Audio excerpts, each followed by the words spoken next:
Hello hello hello hello. अरे भैया आए, सुनो।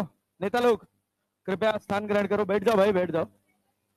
सुनो देखो, ए भाई ये कह रहा है कितने मोल्स डाई एटॉमिक है? कितने मोल्स डाई एटॉमिक है? ऐसे मॉलिक्यूल्स है जिनमें कितने मॉलिक्यूल है? डाई एटॉमिक का मतलब एक मॉलिक्यूल के अंदर दो एटम्स होंगे। अरे होंगे ना। इनका नंबर कितना था? एन। इस एन में से फाइनली हुआ क्या कि इस एन डाई एटॉमिक में से एन कन्वर्ट हो गए, तो बचे कितने? डाई एटॉमिक कितने बचे? N minus one. N minus N. और मोनो एटॉमिक कितने हो गए? टू है। बस खत्म। तो ये तुम्हारे पास इनिशियल सिचुएशन है और ये तुम्हारे पास फाइनल।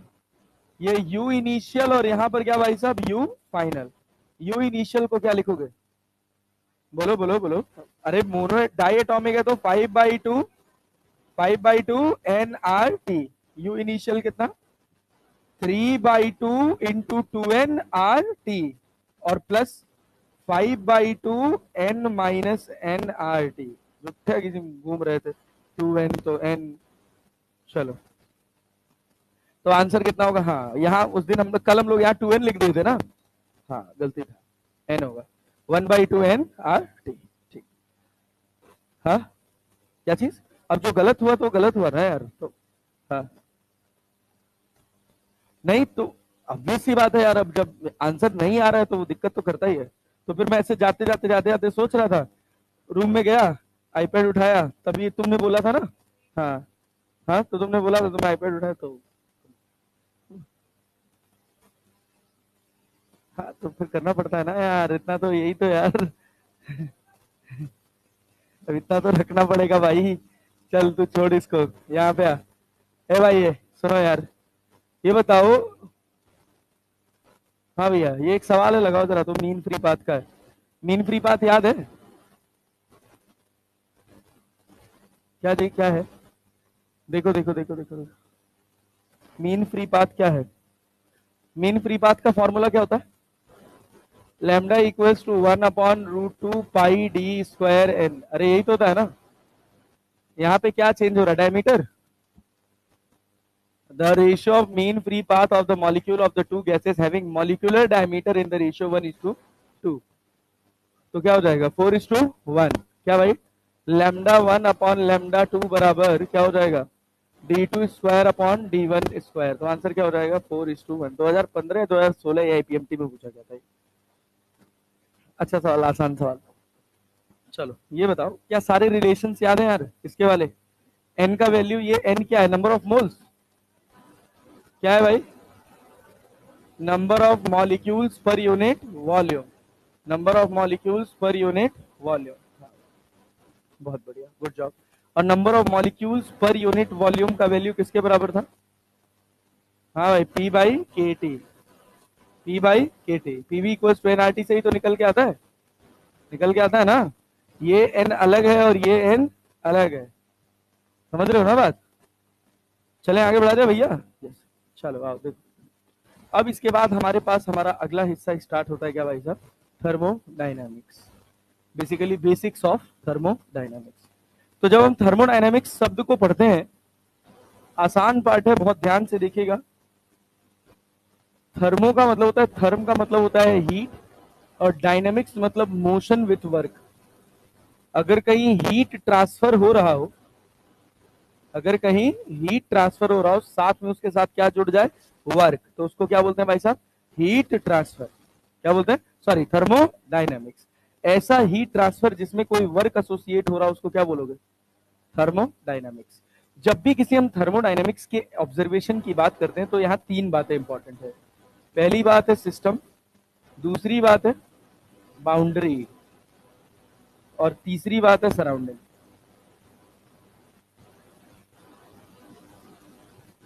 बात समझे? सिस्टम, बाउंड्री और सराउंडिंग। अगर हम सिस्टम की बात करें, और इन तीनों को मिलके यूनिवर्स बनता है। अगर हम सिस्टम की बात करें तो भाई साहब सिस्टम तीन तरह के होते हैं, जानते हैं? नाम तो सुना ही होगा यार।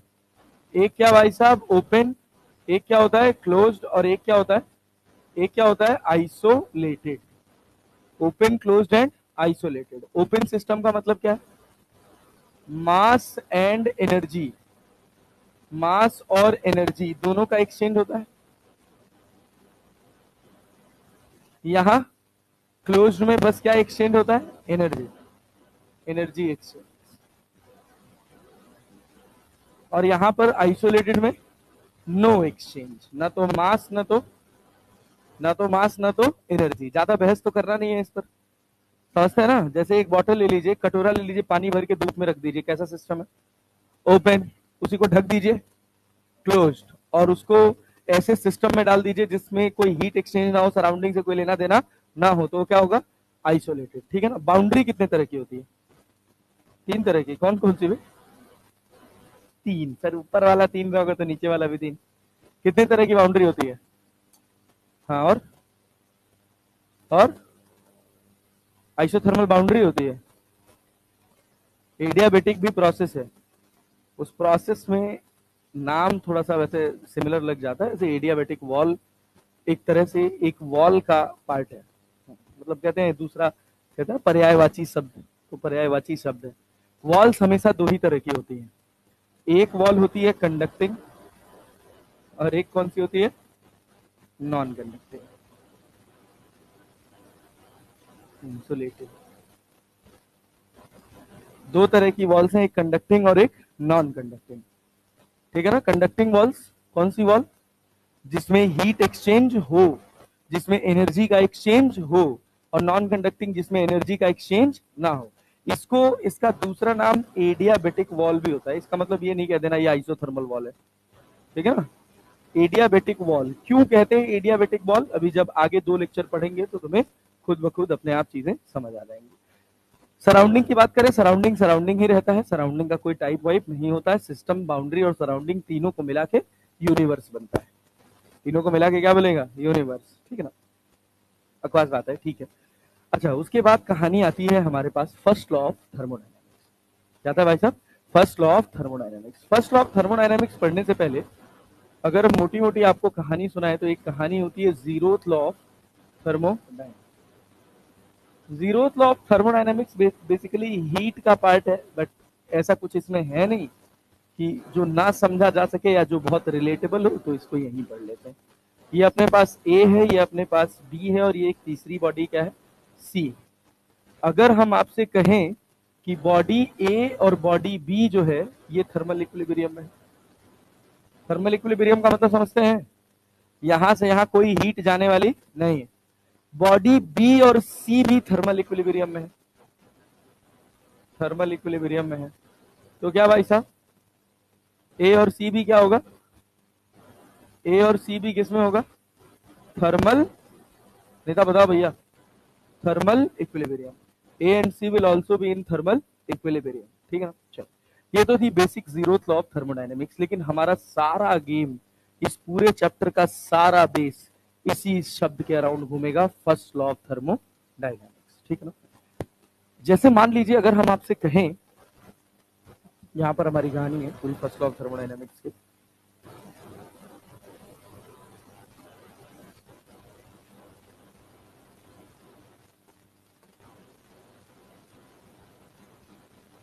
देखिए, फर्स्ट लॉ ऑफ थर्मोडायनेमिक्स कहता है कि अगर आपके पास मान लीजिए ये कोई सिस्टम है, ठीक भैया, क्या है भाई? सिस्टम। इस सिस्टम को आपने कुछ डीक्यू हीट दिया। क्या हीट दिया भाई साहब? डीक्यू। और सिस्टम ने कुछ काम परफॉर्म किया, डीडब्ल्यू। इस सिस्टम ने कुछ काम परफॉर्म किया, डीडब्ल्यू। हुआ क्या कि इट इज लाइक, कोई भी सिस्टम कैसे काम करता है कि यहां से आई मान लो 100 जूल हीट। कितने जूल? 100 जूल। इसने काम किया 60 जूल का। कितने का काम किया? 60 जूल का। बचा 40 जूल का। बचा 40 जूल क्या किया उसने? अपने पास रख लिया, अपनी वेल्थ बढ़ाई, अपनी इंटरनल एनर्जी बढ़ाई। क्लियर है ना? जैसे पूरी दुनिया काम करती है वैसे ये सिस्टम भी काम करता है। ठीक है ना? क्या भाई? Corrupt system. समझ आया क्या भाई? भाई क्या डीक्यू? क्या भाई? डीक्यू। ये बताओ इसकी कुछ इनिशियल इंटरनल एनर्जी होगी कि नहीं? भाई दुनिया में कोई भी बॉडी जिसका टेम्परेचर 0 केल्विन के ऊपर है, उसके पास कुछ ना कुछ इंटरनल एनर्जी होगी। अब उसने जब यहां से हीट ली तो क्या इसकी इंटरनल एनर्जी बढ़ गई? यू इनिशियल से क्या हो गई यू फाइनल, तो चेंज को क्या हम डी यू लिख सकते हैं।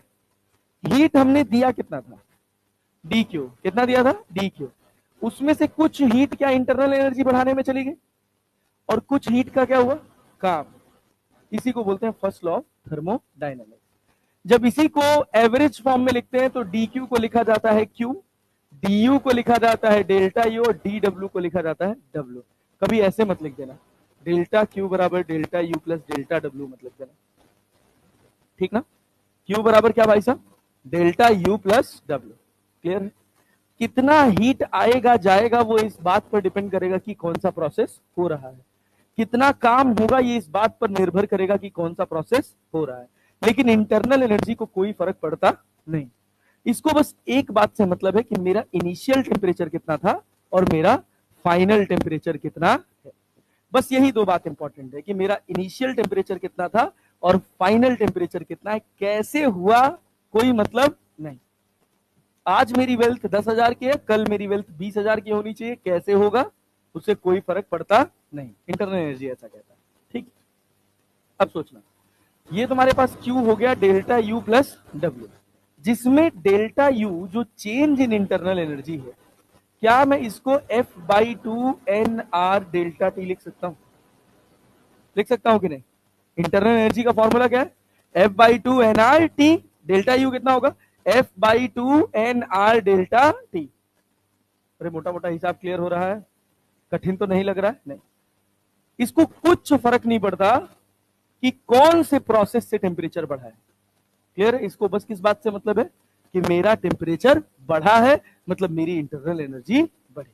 क्लियरिटी है। अच्छा सोचो अगर हम तुमसे कहें डेल्टा यू बराबर, एक और बात इंटरनल एनर्जी का, ये एन आर डेल्टा टी लिखा है तो क्या इसको मैं T2 माइनस T1 लिख लूं। अरे लिख लूं। सोचो इसी फॉर्मूले को मैं क्या ऐसे लिख सकता हूं F/2 P2V2 by P2V2 minus P1V1, क्योंकि गैस अगर आइडियल है, गैस कैसी है आइडियल, तभी तो ये NrT2 माइनस T1 लिख पा रहे हो यार। गैस आइडियल है तो NrT2 क्या P2V2 के बराबर होगा और NrT1 किसके बराबर होगा P1V1 के। तो क्या डेल्टा यू का formula F/2 P2V2 minus P1V1 आ गया। समझ आया।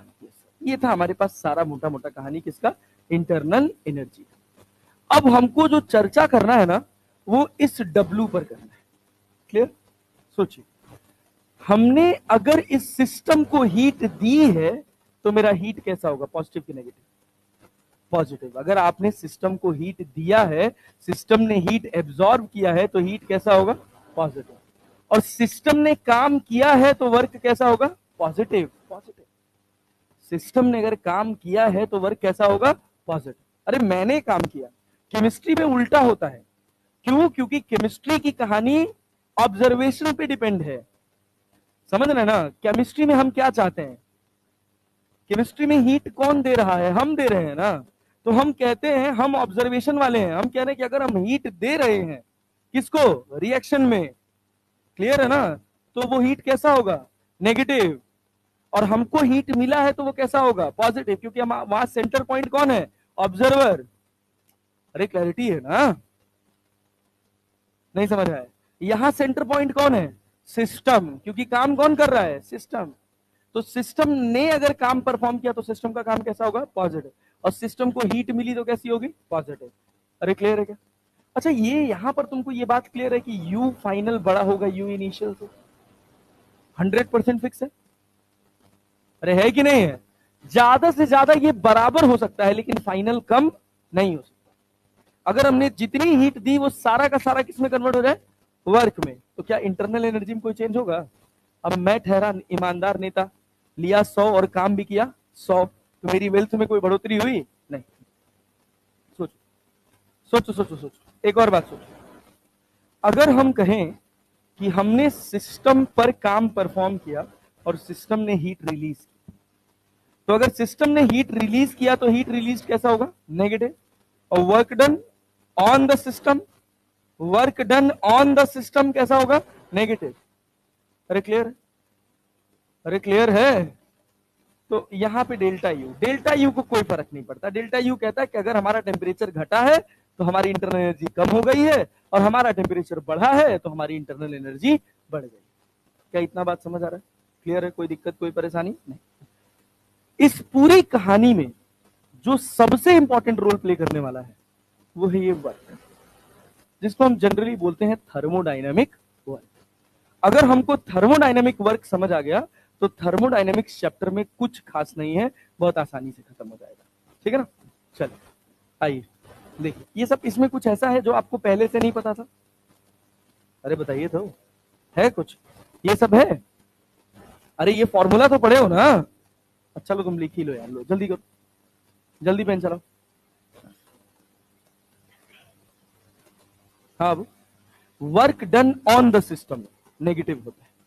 ठीक, जब सिस्टम के ऊपर आपने काम किया, अभी बताते हैं कैसे नेगेटिव होगा, अभी जब वर्क की चर्चा करेंगे तो भी तुमको दिखाई देगा।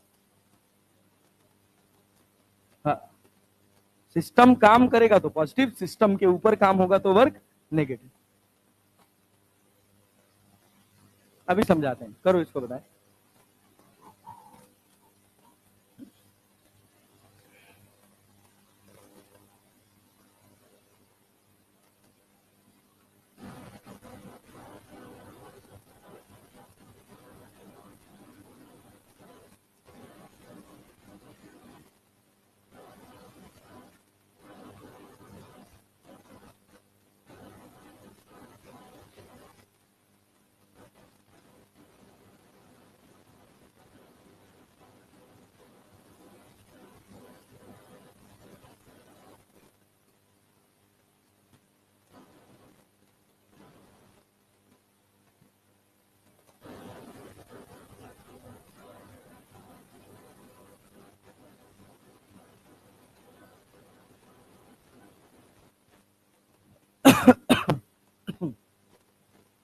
अरे भाई समझ गए?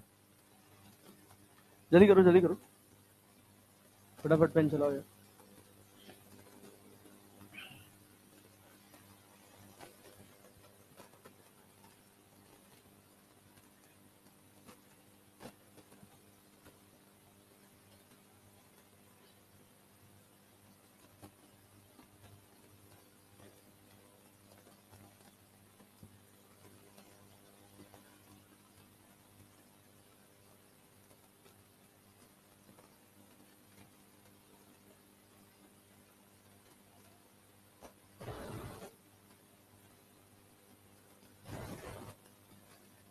इसका कुछ तो कनेक्शन है,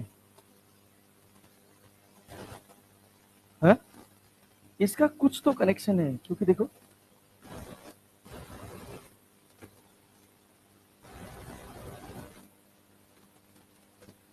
हाँ, क्योंकि अगर सोचो, माइक माइक इधर है,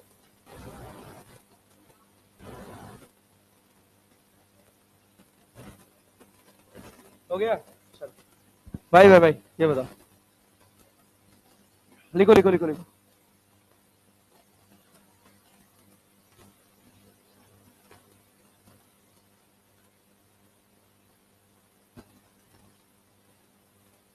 थर्मोडायनामिक्स, उसके बाद स्टार्ट होगा एसएचएम वेव्स।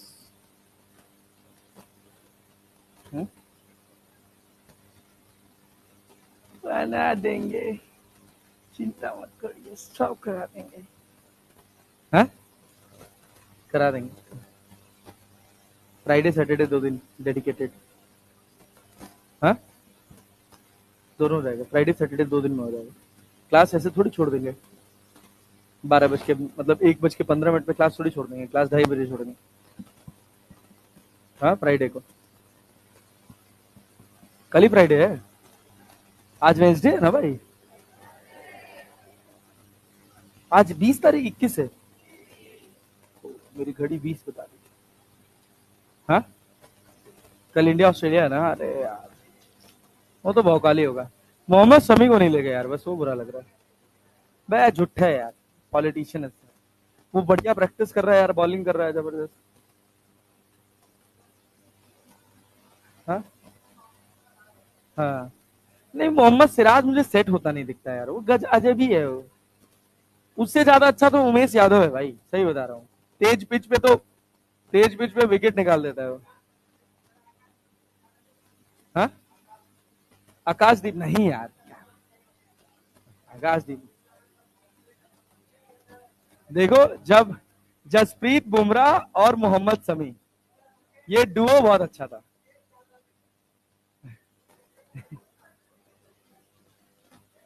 ए भैया, ए हो गए लो, हो गया, जल्दी लिखो। भुवनेश्वर कुमार, बूढ़ा हो गया बेचारा, वो पेस नहीं है ना यार।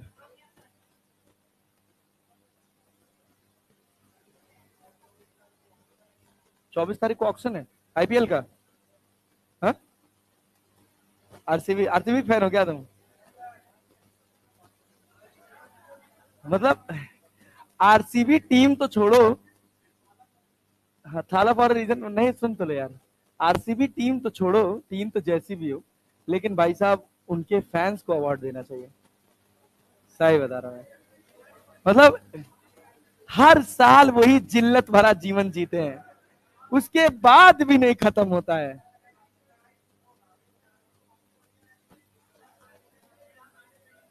हाँ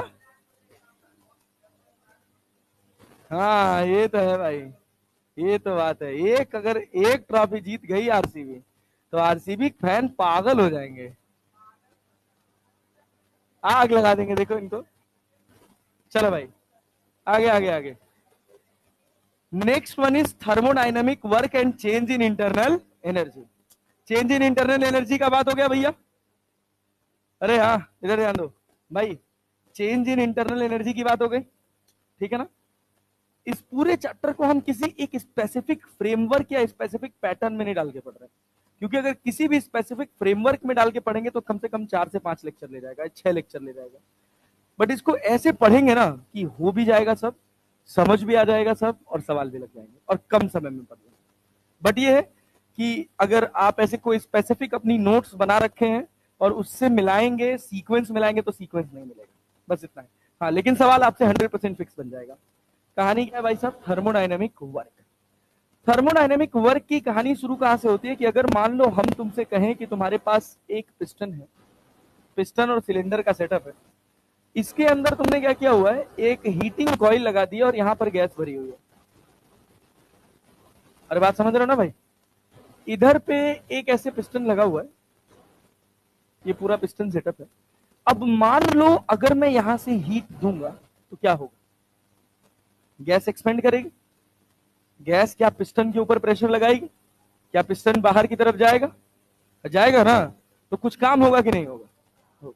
since this work is done due to this heat transfer, clear है ना, हीट ट्रांसफर की वजह से ये काम हुआ है, इस वजह से इसका नाम क्या रखा जाता है? Thermodynamic work. मान लीजिए हमने कहा कि हमने यहां से हीट दी डी क्यू, कितना हीट दिया? डी क्यू, और ये भाई साहब इतना एक्सपेंड कर गया, ये यहां से लेकर यहां तक इनका पिस्टन कितना एक्सपेंड कर गया? dx। तो वर्क डन का फॉर्मूला फोर्स इंटू डिस्प्लेसमेंट पढ़े हैं, एफ डॉट dx, और फोर्स तो इसके ऊपर ऐसे ही लग रहा होगा, लग रहा होगा ना यार। और फोर्स बराबर क्या? प्रेशर इंटू एरिया, जानते हो, पी ए इंटू dx। अगर तुम इतने हिस्से को उठाओ तो ये तुम्हारे पास पूरा पिस्टन सेटअप है, जो कितना डिस्प्लेस हुआ है? dx, जिसका एरिया कितना है? a। डिस्प्लेस कितना हुआ है पिस्टन? dx, एरिया कितना है? a इंटू dx, क्या इस हिस्से का वॉल्यूम हो जाएगा? तो w बराबर, छोटा सा वॉल्यूम लिख रहे हैं तो dw बराबर क्या लिख लेंगे? क्या लिख लेंगे भैया? pdv। प्रेशर और वॉल्यूम का कैसा रिलेशन होगा, इस बात पर निर्धारित करेगा कि वर्क क्या होगा। क्लियर? मान लीजिए हम कहते हैं कि वॉल्यूम चेंज ही नहीं हो रहा है, वॉल्यूम में कोई चेंज नहीं हुआ, तो डीवी का मतलब क्या? v2 माइनस v1 है। और वॉल्यूम में कोई चेंज नहीं हुआ तो सोचिए कोई वर्क परफॉर्म हुआ होगा? नहीं, कोई वर्क परफॉर्म हुआ होगा नहीं। क्लियर? मान लीजिए एक चैम्बर है, उसमें गैस भरी हुई है और हम उसको हीट दिए जा रहे हैं, दिए जा रहे हैं, दिए जा रहे हैं, न किसी तरह का एक्सपेंशन हो रहा है, न किसी तरह का कंप्रेशन हो रहा है, तो क्या कोई वर्क हो रहा है? नहीं। तो सारी एनर्जी जा कहां रही है? In the form of internal energy. क्या मॉलिक्यूल्स का रेंडमनेस बढ़ जा रहा है? अरे अब मॉलिक्यूल जल्दी जल्दी वाइब्रेट करेंगे ना भाई, तो उनकी काइनेटिक एनर्जी बढ़ जा रही है, मतलब बस केवल क्या हो रहा है? सिस्टम की इंटरनल एनर्जी बढ़ रही है, ठीक ना। ये प्रेशर और इस वॉल्यूम के रिलेशन के बिहाफ पर अलग अलग तरह के प्रोसेस बनाए गए, जैसे सबसे पहला isobaric, isochoric, adiabatic, isothermal, polytropic, इस तरह के सारे प्रोसेस बनाए गए। ठीक है ना, ये सारे प्रोसेस हमको पढ़ने। लेकिन अभी हम कुछ बहुत बेसिक बेसिक चर्चा करेंगे जो अपन मैकेनिक्स में पढ़े थे। मैकेनिक्स में पढ़े थे कि अगर हमारे पास कोई ग्राफ हो दो एक्सिस के बीच का, जैसे यहां पर दो वेरिएबल है, एक प्रेशर और दूसरा क्या है, वॉल्यूम, और हमको मल्टीप्लाई करने से कुछ मिले तो हम क्या देखते हैं, एरिया। क्या देखते हैं, एरिया। सोचिए हमको ऐसा कोई ग्राफ मिला और हम इस ग्राफ का एरिया देखें, क्या देखें भाई साहब, एरिया। एरिया से हमको क्या मिल जाएगा, वर्क। क्या मिल जाएगा, तो वर्क यहां से थर्मोडायनेमिक वर्क जो है ये किसके बराबर है, एरिया अंडर पीवी कर्व। याद रखें, पीडीवी हुआ है ना, तो एरिया अंडर पीवी कर्व हमको क्या देता है भाई साहब, वर्क। क्या देता है, वर्क। अच्छा, बहुत अच्छा, गुड जॉब। अब सोचो तुम, मान लो हम तुमसे कहें कि तुम्हारे पास एक प्रेशर वॉल्यूम डायग्राम दे देते हैं तुम समझने के लिए। मान लो हमने तुमसे कहा कि तुम्हारे पास ऐसी एक सिचुएशन है, इस सवाल को समझना, यहाँ पे वॉल्यूम V नॉट है, यहाँ पे 2V नॉट है, यहाँ पे प्रेशर 2P नॉट है, और यहाँ पर प्रेशर 5P नॉट है। कितना P नॉट है, 5P नॉट। साइकिल का ध्यान देना, क्या ये क्लोज्ड साइकिल है, अरे है कि नहीं है, है। अरे है ना, हम A से गए B, B से गए C, C से गए D। क्लियर है भैया, क्लियर है भैया, बात समझ आ रही। सोचिए अगर हम कहते, इसी ग्राफ को एक्सप्लेन करने के लिए हम दो बातें और पढ़ रहे हैं, अगर हम कहते कि ये प्रेशर है और ये क्या है, वॉल्यूम, हम यहां से यहां गए A से B, हम कह रहे हैं कि A पर हमारा वॉल्यूम है V नॉट और B पर हमारा वॉल्यूम है कितना, 2V नॉट। ये बताइए हमारा वर्क पॉजिटिव होगा कि नेगेटिव, सोचिए, वर्क पॉजिटिव कि नेगेटिव। यहां ध्यान दीजिएगा, जब आप गैस को हीट दिए हैं तो क्या गैस ने पिस्टन के ऊपर काम परफॉर्म किया, अरे किया है ना, तो गैस का काम कैसा है, पॉजिटिव कि नेगेटिव, पॉजिटिव कि नेगेटिव, पॉजिटिव। क्लियर है, अगर इसी पिस्टन को आप कंप्रेस करते तो गैस का काम कैसा होता, पॉजिटिव कि नेगेटिव, बात समझ रहे हैं। तो जब भी एक्सपेंशन होगा तो वर्क कैसा होगा, पॉजिटिव, और कंप्रेशन में वर्क कैसा होगा, हाँ बोलो,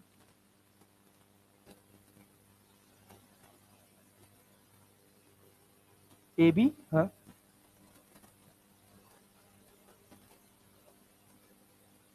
कहां वॉल्यूम बढ़ा रहे हो,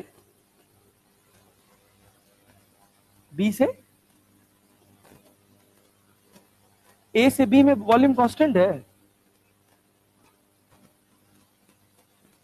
अच्छा, इसका ए टू बी दे, अरे हम जनरलाइज्ड फॉर्म बोले हैं कोई सा भी यार, इसका नहीं उठाए हैं हम, इसके साइकिल को एक्सप्लेन करने के लिए कोई जनरलाइज्ड फॉर्म उठाए। ये कहानी अलग है और ये पूरी कहानी अलग है। करे ए बी नाम का अगर कोई प्रोसेस है इस तरह, क्लियर है ना, तो हमको पता है कि यहाँ ए बी वर्टिकल है। यहाँ देखो सिंपल, यहाँ क्या हुआ है, एक्सपेंशन की कंप्रेशन, क्या हुआ है, एक्सपेंशन। तो एक्सपेंशन में वर्क कैसा है, पॉजिटिव है ना। अगर सेम यही प्रोसेस में कहता है यहाँ पे प्रेशर है, यहाँ पर क्या है, वॉल्यूम, और हमारा ग्राफ ऐसे चल रहा होता, पहले हम 2v2 पे होते और फिर हम कहा हो जाते 2v नॉट पे होते और फिर हम कहा हो जाते v नॉट। तो हमने क्या किया, एक्सप्रेशन की सॉरी एक्सपेंशन की कंप्रेशन, तो मेरा वर्क पॉजिटिव होगा कि नेगेटिव, वॉल्यूम घटा है ना, यहां मेरा वर्क क्या होगा, नेगेटिव। अरे क्लियर है ना। अच्छा सोचो, अगर हम तुमसे कहते कि तुम्हारे पास ये प्रेशर है, ये वॉल्यूम है, और हम खींच देते एक सीधी लाइन, तो वर्क डन कितना होता, जीरो। क्यों, क्योंकि वॉल्यूम में कोई चेंज नहीं हुआ, और दूसरी बात, ये वॉल्यूम पे कोई एरिया, वॉल्यूम वाली एक्सिस पे कोई एरिया कवर कर रहा है, नहीं, कोई एरिया कवर नहीं कर रहा। तो मतलब इतनी बात पढ़ने के बाद ये हमको समझ आ रहा है कि ए से लेकर बी तक क्या वॉल्यूम कांस्टेंट है, वर्क कितना है, जीरो। बी से लेकर सी तक अगर हम कहें वर्क डन आपको निकालना है कहां से कहां तक, बी टू सी, तो क्या इसके अंदर का पूरा एरिया देखोगे, यहां से लेकर यहां तक का एरिया देखोगे, देखोगे ना। सोचो, तो बी से सी में एक्सपेंशन हुआ है कि कंप्रेशन, क्या हुआ है, एक्सपेंशन हुआ है, तो मेरा डब्ल्यू बी सी पॉजिटिव होगा कि नेगेटिव, WBC कैसा होगा? अच्छा, WAB और WCD, क्या ये बात समझ आ रही है? जीरो होगा। और ये वर्क कैसा होगा? WDA कैसा होगा? नेगेटिव। अरे होगा ना भाई, क्यों नेगेटिव क्यों है? क्या हो रहा है? कंप्रेशन। अरे क्लैरिटी है ना? पक्का भाई साहब? क्या WDA नेगेटिव है? वर्क डन नेगेटिव है। ये बताओ कौन सा वर्क बड़ा होगा, ऊपर वाला कि नीचे वाला? ऊपर वाला। क्यों? प्रेशर ज्यादा है। हाँ, वो सब मत सोचो, अभी जो तुमको बताया जा रहा है उस पर स्टिक रहो। एडी क्या बस इतना ही एरिया कवर कर रहा है? अरे कर रहा है। और बीसी जो है वो क्या ये पूरा एरिया कवर कर रहा है भाई साहब? कौन सा एरिया ज्यादा है? बीसी वाला एरिया ज्यादा है तो इसका वर्क ज्यादा होगा। एडी वाला एरिया कम है तो इसका वर्क कम होगा। साइकिल तुम्हारी कैसी चली है? साइकिल कैसी चली है? क्लॉकवाइज के एंटी क्लॉकवाइज? क्लॉकवाइज के एंटी क्लॉकवाइज? क्लॉकवाइज ना। इसी वजह से कहा जाता है कि क्लॉकवाइज साइकिल में वर्क पॉजिटिव होता है। क्लॉकवाइज साइकिल में वर्क कैसा होता है? पॉजिटिव। क्लियर है? तो ये तो बस ऐसे समझने के लिए था। इस पूरी ग्राफ से हम क्या एनालिसिस निकाले? इस पूरी ग्राफ से हम क्या एनालिसिस निकाले भैया? WBC जो होगा वो बड़ा होगा किससे? WDA से। अरे होगा कि नहीं होगा? अरे होगा ना।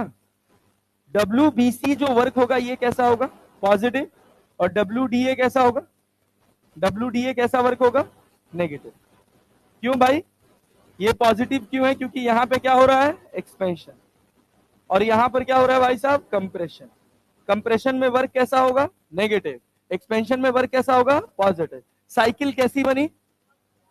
कैसी साइकिल बनी? क्लॉकवाइज। तो हम कह रहे हैं अगर आपके पास कहीं प्रेशर वॉल्यूम डायग्राम है, आप रैंडम कोई साइकिल खींचिए।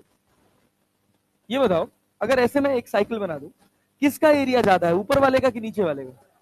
ऊपर वाला कंप्रेशन में है कि उसमें एक्सपेंशन में है? एक्सपेंशन में है ना। तो ऊपर वाले का वर्क, नीचे वाले का वर्क नेगेटिव, ऊपर वाले का वर्क पॉजिटिव, नीचे वाले का वर्क। अरे क्लियर है क्या? तो अगर हम कहें ए और इसको हम कहें बी, तो नेट वर्क डन को क्या मैं ऐसे लिख सकता हूं? WAB minus WBA and that is equal to zero. Zero नहीं होगा। नहीं तो पता चला कि सर F12 बराबर F21 होता है, नेट फोर्स जीरो हो जाता है। ठीक है ना? लग तो नहीं रहा था? तब ठीक, लग जाए तब दुख है। तो ये बताओ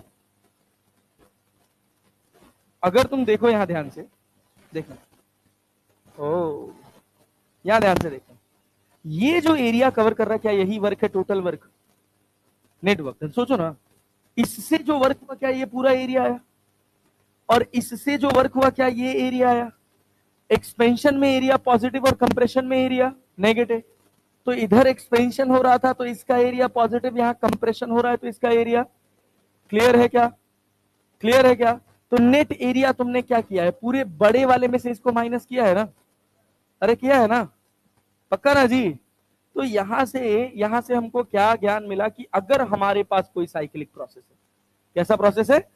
तो in a cyclic process area enclosed by the cycle will be net work done. नहीं समझ आया? समझो इस पूरे साइकिल में कितना काम हुआ, क्या हमको बस इस बात से मतलब है कि इसके अंदर एरिया कितना है? अरे है कि नहीं है? बस यही समझना था अपने को, और क्या। और इसमें कुछ खास बात थोड़ी है। हाँ तो कंफ्यूजन वाला था ना, थोड़ा गड़बड़ा ना। तो ये क्या था? ए, ये बी, ये सी और ये डी। तो क्या इस क्लोज लूप के अंदर जो एरिया होगा यही वर्क देगा? कौन सा वर्क? नेटवर्क। ये पॉजिटिव भी हो सकता है और नेगेटिव, डिपेंडिंग अपॉन कंडीशन की साइकिल क्लॉकवाइज है कि एंटी क्लॉकवाइज। क्लियर है? अरे क्लियर है? तो यहां से हमको क्या ज्ञान मिला? क्या ज्ञान मिला भैया? कि अगर हम किसी साइक्लिक प्रोसेस की बात कर रहे हैं, ये प्रेशर है और ये क्या है? वॉल्यूम। पहली बात, कोई सा भी साइक्लिक हो ना हो, क्या एरिया अंडर द कर्व हमको वर्क देगा? एरिया अंडर द कर्व हमको क्या देगा? वर्क। क्लियर है? अगर हमारे पास कोई साइक्लिक प्रोसेस है, मान लीजिए हमने कहा कि हमारे पास ऐसे एक साइक्लिक प्रोसेस है और ये साइकिल चल रही है कैसे? क्लॉकवाइज। कैसे चल रही है? क्लॉकवाइज। तो क्या ये जो एरिया होगा यही एरिया नेट वर्क डन होगा? तो W नेट बराबर हम क्या लिख सकते हैं? Area under the closed loop या क्लोज्ड पाथ, जो भी कर, area under the closed path, इस क्लोज्ड पाथ के अंदर कितना एरिया आया वही नेट वर्क डन के बराबर होगा। क्लियर? जैसे हमारा पिछला सवाल था, अगर आपको याद हो, यहां हमने प्रेशर लिखा था, यहां क्या लिखा था? वॉल्यूम। ऐसे साइकिल बनाई थी, यहां पे लिखा था वॉल्यूम V नॉट और यहां पे क्या लिखा था? 2V not. यहां पे प्रेशर 2P नॉट और यहां पे प्रेशर 5P नॉट, यही तो लिखा था ना। और हम साइकिल ऐसे लेके गए हैं। ये बताइए, ये बताइए टोटल वर्क कितना हुआ? Total work done W net कितना हुआ? क्या इसके अंदर का एरिया देख ले, ये वैल्यू कितनी हो जाएगी? 3P नॉट, ये वैल्यू V नॉट। तो आंसर कितना? 3P not V not. कोई कष्ट, कोई प्रॉब्लम? पक्का है जी? यस। आसान तो लग रहा है ना, कठिन तो नहीं लग रहा? ये बताओ, अगर मान लो हम तुमसे कहें ये प्रेशर है, ये वॉल्यूम है, हमने बनाया गोला, हमने खींची यहां से लाइन, हमने खींची यहां से लाइन और यहां से, हमने कहा ये प्रेशर P नॉट है, ये प्रेशर 3P नॉट है, ये वॉल्यूम V नॉट है, और ये वाला जो वॉल्यूम है ये है हमारे पास 5V नॉट। हमसे कहा गया कि बताइए वर्क डन। साइकिल है हमारी ऐसी। ये कैसी साइकिल है? क्लॉकवाइज कि एंटी क्लॉकवाइज? तो एक्सपेंशन में वर्क ज्यादा होगा कि कंप्रेशन में? एक्सपेंशन में वर्क ज्यादा, तो पॉजिटिव वर्क ज्यादा और नेगेटिव वर्क कम, तो net work done, net work done positive. और नेट वर्क डन क्या है? एरिया अंडर द कर्व, जो भी पूरा क्लोज्ड कर्व बना है या क्लोज्ड पाथ बना है उसके अंदर का एरिया। तो एरिया क्या लिखोगे? Pi r square. हाँ, क्या लिखेंगे? Good job. Area under the closed path. सोचो, area under the closed path. क्या अगर हम, सुनना, एक बात सुनो, हाँ भाई, 2πP0 V0। अच्छा, हमको यही एरिया निकालना है, ये एरिया हमको निकालना है। मेंसुरेशन थोड़ी पढ़ रहे हो यार कि रेडियस R है तो लिख लेंगे सर पाई आर स्क्वायर। अगर तुम ध्यान से देखो तो इसमें तुम्हारे पास दो डिफाइंड एक्सिस है, एक एक्स और एक वाई एक्सिस का जो पूरा वैल्यू है वो कितना है? 2P0। और एक्स एक्सिस का वैल्यू कितना है? 4। क्लैरिटी है भाई, ये वॉल्यूम है और ये क्या है? प्रेशर। एक्स एक्सिस की क्वांटिटी अलग है और वाई एक्सिस की क्वांटिटी, ये तुमको दिख रहा है सर्कल, ये है नहीं, ये है इलिप्स। समझे कि नहीं? ये ऐसा शेप है कुछ जो हमको दिख नहीं रहा, गणित में ऐसा शेप बनेगा। इस एक्सिस पर वेरिएबल अलग है और इस एक्सिस पर वेरिएबल अलग है। इस एक्सिस पे क्या था? वॉल्यूम ना। ये कितना है? 4V0। तो ये आधा होता है कि नहीं उसका? तो कितना हो जाएगा? 2V0। ये क्या क्या भाई साहब? P0। तो एरिया क्या होगा? पाई ए बी। ए कितना है? P0 और B कितना है? 2V0। तो क्या होगा? 2πP0V0। ये हो गया डबल। ये सवाल था, मतलब जितने भी क्वेश्चंस बनते हैं इसके सिंपल लूप से एरिया निकालने वाले, उसमें सबसे स्पेशल सवाल यही होता है, क्योंकि ये हमको दिखता कैसा है? सर्कल जैसा। अरे क्लियर है ना? लेकिन है कैसा ये? इलिप्स। क्योंकि इस एक्सिस पर वेरिएबल अलग है और इस एक्सिस पर वेरिएबल अलग है। जब एक्स और वाई दोनों के वेरिएबल अलग अलग हो जाते हैं तो वो सर्कल दिख रहा है, लेकिन गणित में वो सर्कल नहीं है। कैसा है? Elliptical path. इसी वजह से वर्क डन निकालने के लिए, area under the closed path निकालने के लिए हम क्या फॉर्मूला यूज करते हैं? पाई ए बी। नोट करो, इसके पीछे का तो लिखा हुआ ना, ये लिखो, जल्दी लिखो।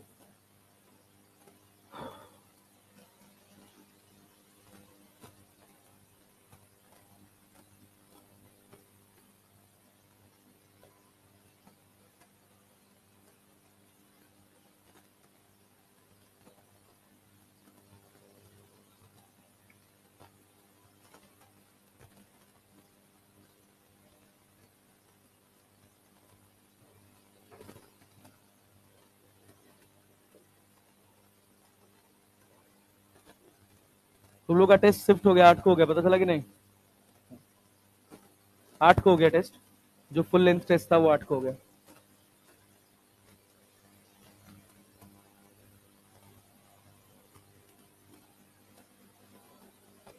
ठीक, आएंगे। हाँ भाई आएंगे। हैप्पी भाई, थैंक यू भाई एडवांस में। समोसे भी एक बार एडवांस में ही हो जाते नहीं? हाँ, कौन प्रॉमिस किया था? जब जो नहीं आया था तब उसके लिए क्या करें हम भाई? अरे हम खिलाए हैं, देखो ईमानदार लोग हैं क्लास में।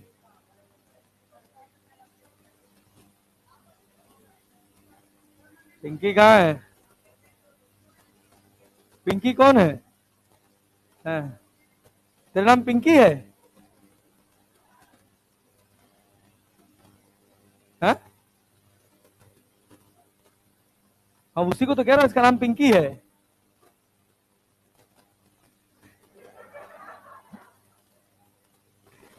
ज्यादा सही।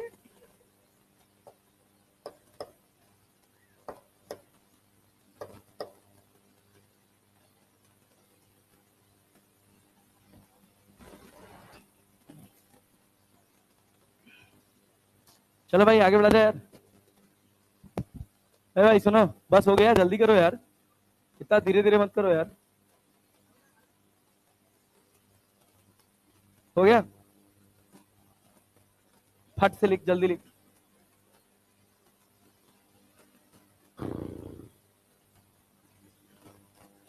हाँ भाई बताओ।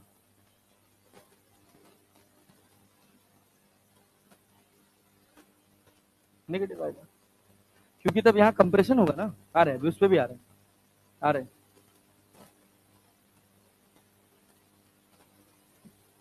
अरे हो गया भैया।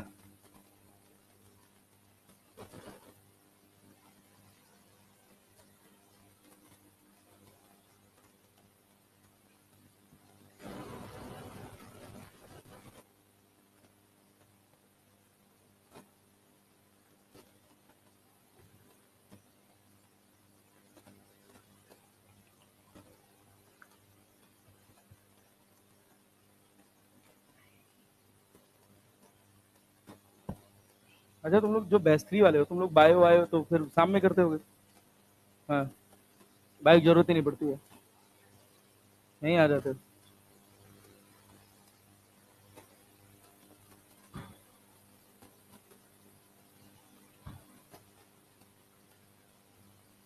तो टेस्ट भी देना है यहीं पे, नाटक ना हो फिर टेस्ट के टाइम पे। और जो टेस्ट नहीं दिया ना, इस बार उड़ाऊंगा सबको, समझ लेना, ये रिजल्ट लेके।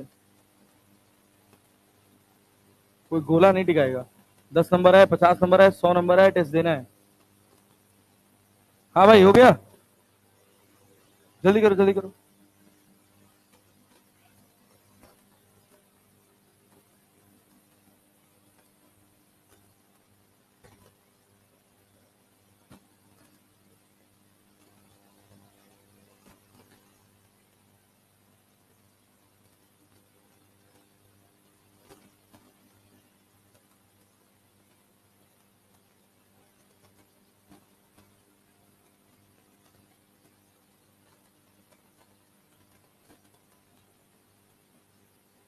सूत्र हो दादा।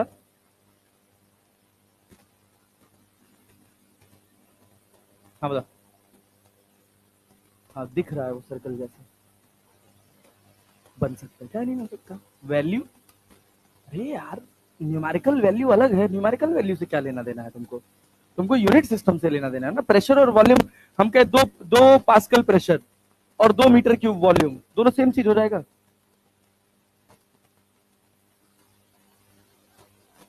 इलेक्ट्रिकल फ्रेमवर्क इसी वजह से नहीं आया कि इधर यूनिट अलग है और इधर यूनिट अलग है। इलेक्ट्रिकल फ्रेमवर्क बस इसी कारण से है, और कोई दूसरा कारण नहीं है।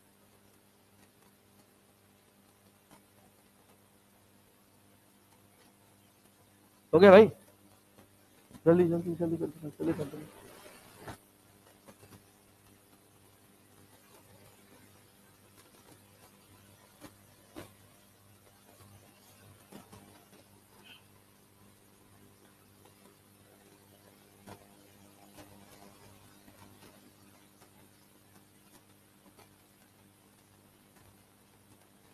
एक तो ये जो अर्जेंट फोन आता है ना, इस वजह से मैं बहुत परेशान हूं। संजय क्या हुआ भाई?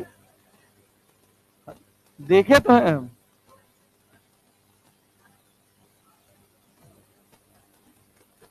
कोई टी शर्ट पे डाउट भी नहीं करेगा।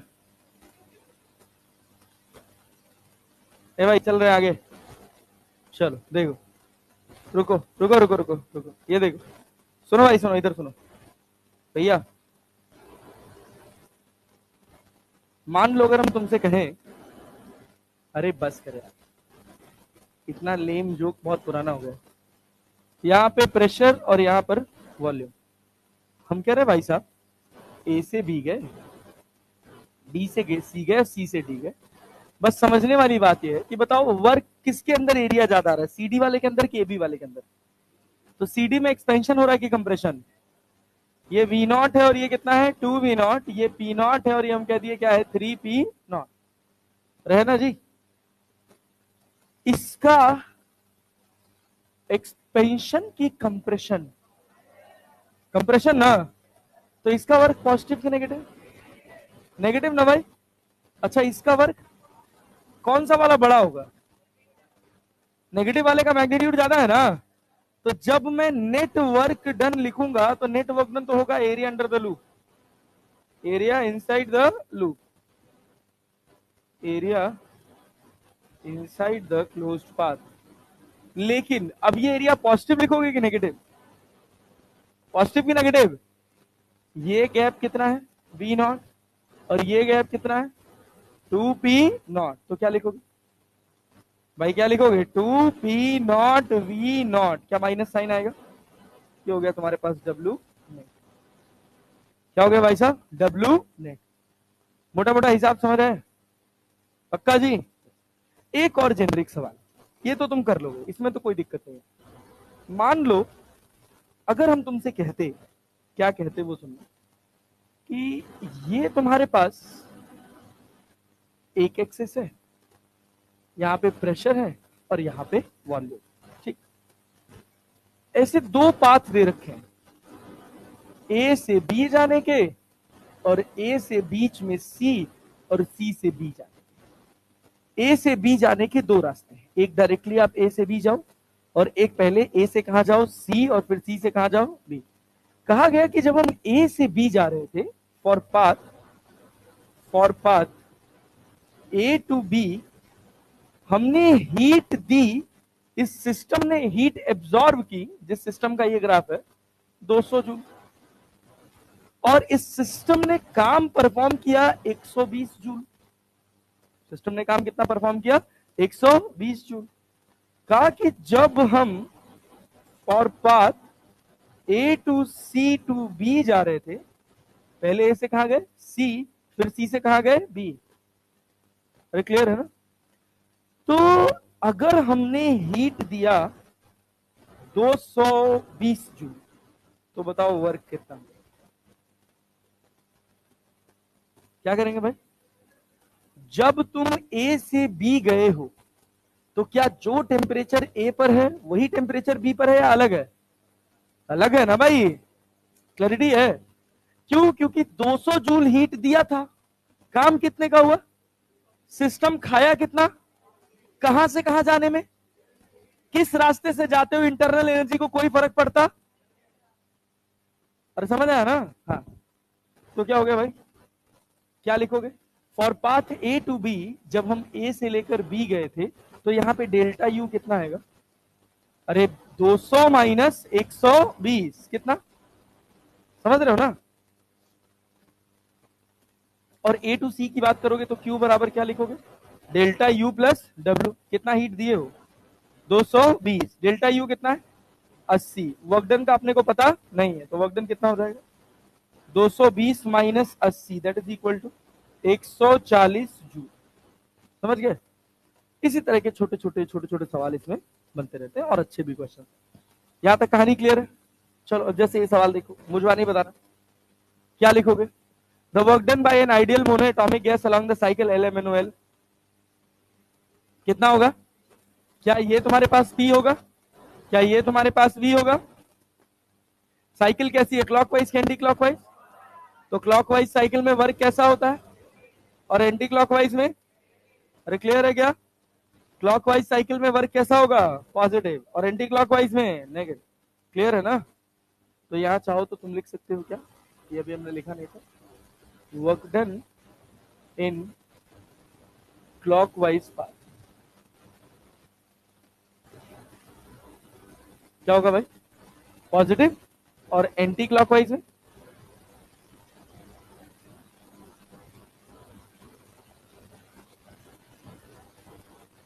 एंटी क्लॉकवाइज में नेगेटिव। सुनना, यहां बताओ, क्या बता पाओगे क्या होगा?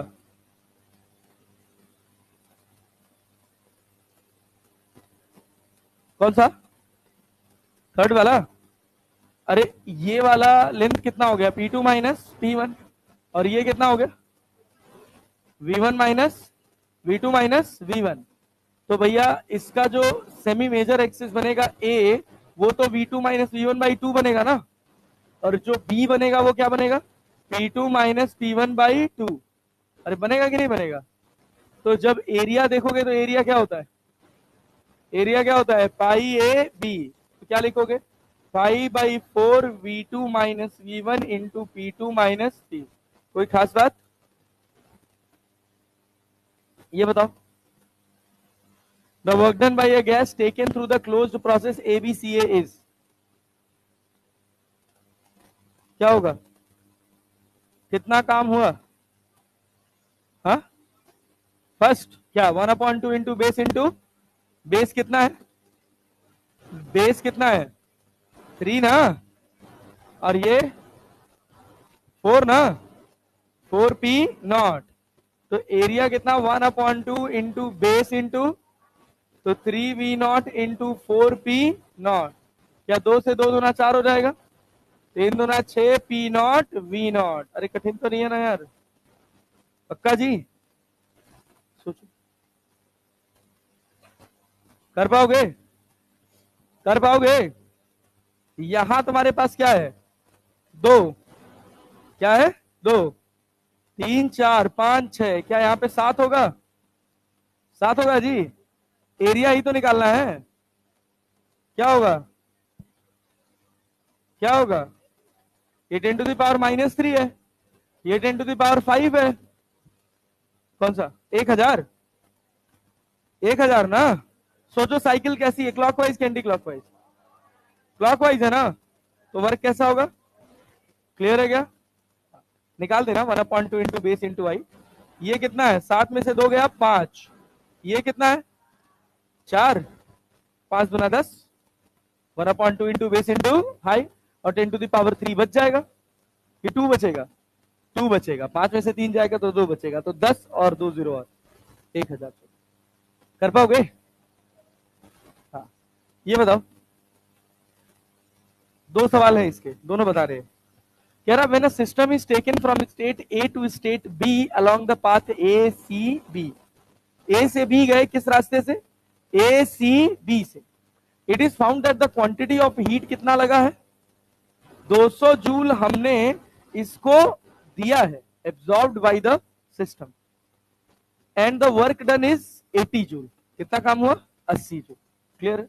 तो तुमसे पूछ रहा है along the path A D B, A D B हमने हीट कितना दिया है, 144 जूल। तो बताओ कितना काम हुआ, क्या पहले वाले से इंटरनल एनर्जी निकाल दोगे, 200 जूल में से काम कितने का हुआ है, 80 का, तो डेल्टा यू कितना आ गया, डेल्टा यू कितना आ गया, 24, डेल्टा यू पूछ रहा हूं भाई, 120। तो हमसे पूछा है वर्क ना, तो वर्क कौन से वाले का, एडीबी का ना, तो वर्क एडीबी का क्यू माइनस डेल्टा यू हो जाएगा, दिए कितना थे, इंटरनल एनर्जी में कितना चला गया, 120, बचा कितना, 24, जोड़ घटाना तो आता है यार, 24 जूल। अच्छा इसका दूसरा वाला पार्ट देखो तो, in the above question if the work done on the system along the curved path B to A is 52 joule, B से लेकर जब तुम A आए हो, कंप्रेशन हुआ है कि नहीं, कंप्रेशन हुआ है कि नहीं, सोचो, हुआ है ना? तो इंटरनल एनर्जी जो थी वो बढ़ी है, घटी है, या वही है? सोचो, कुछ तो सोचा कर यार। अगर ए से बी जाने में बढ़ी है तो बी से आने में घटेगी नहीं? गजब हो यार, मुंह फाड़ देना फट से बिना सोचे समझो।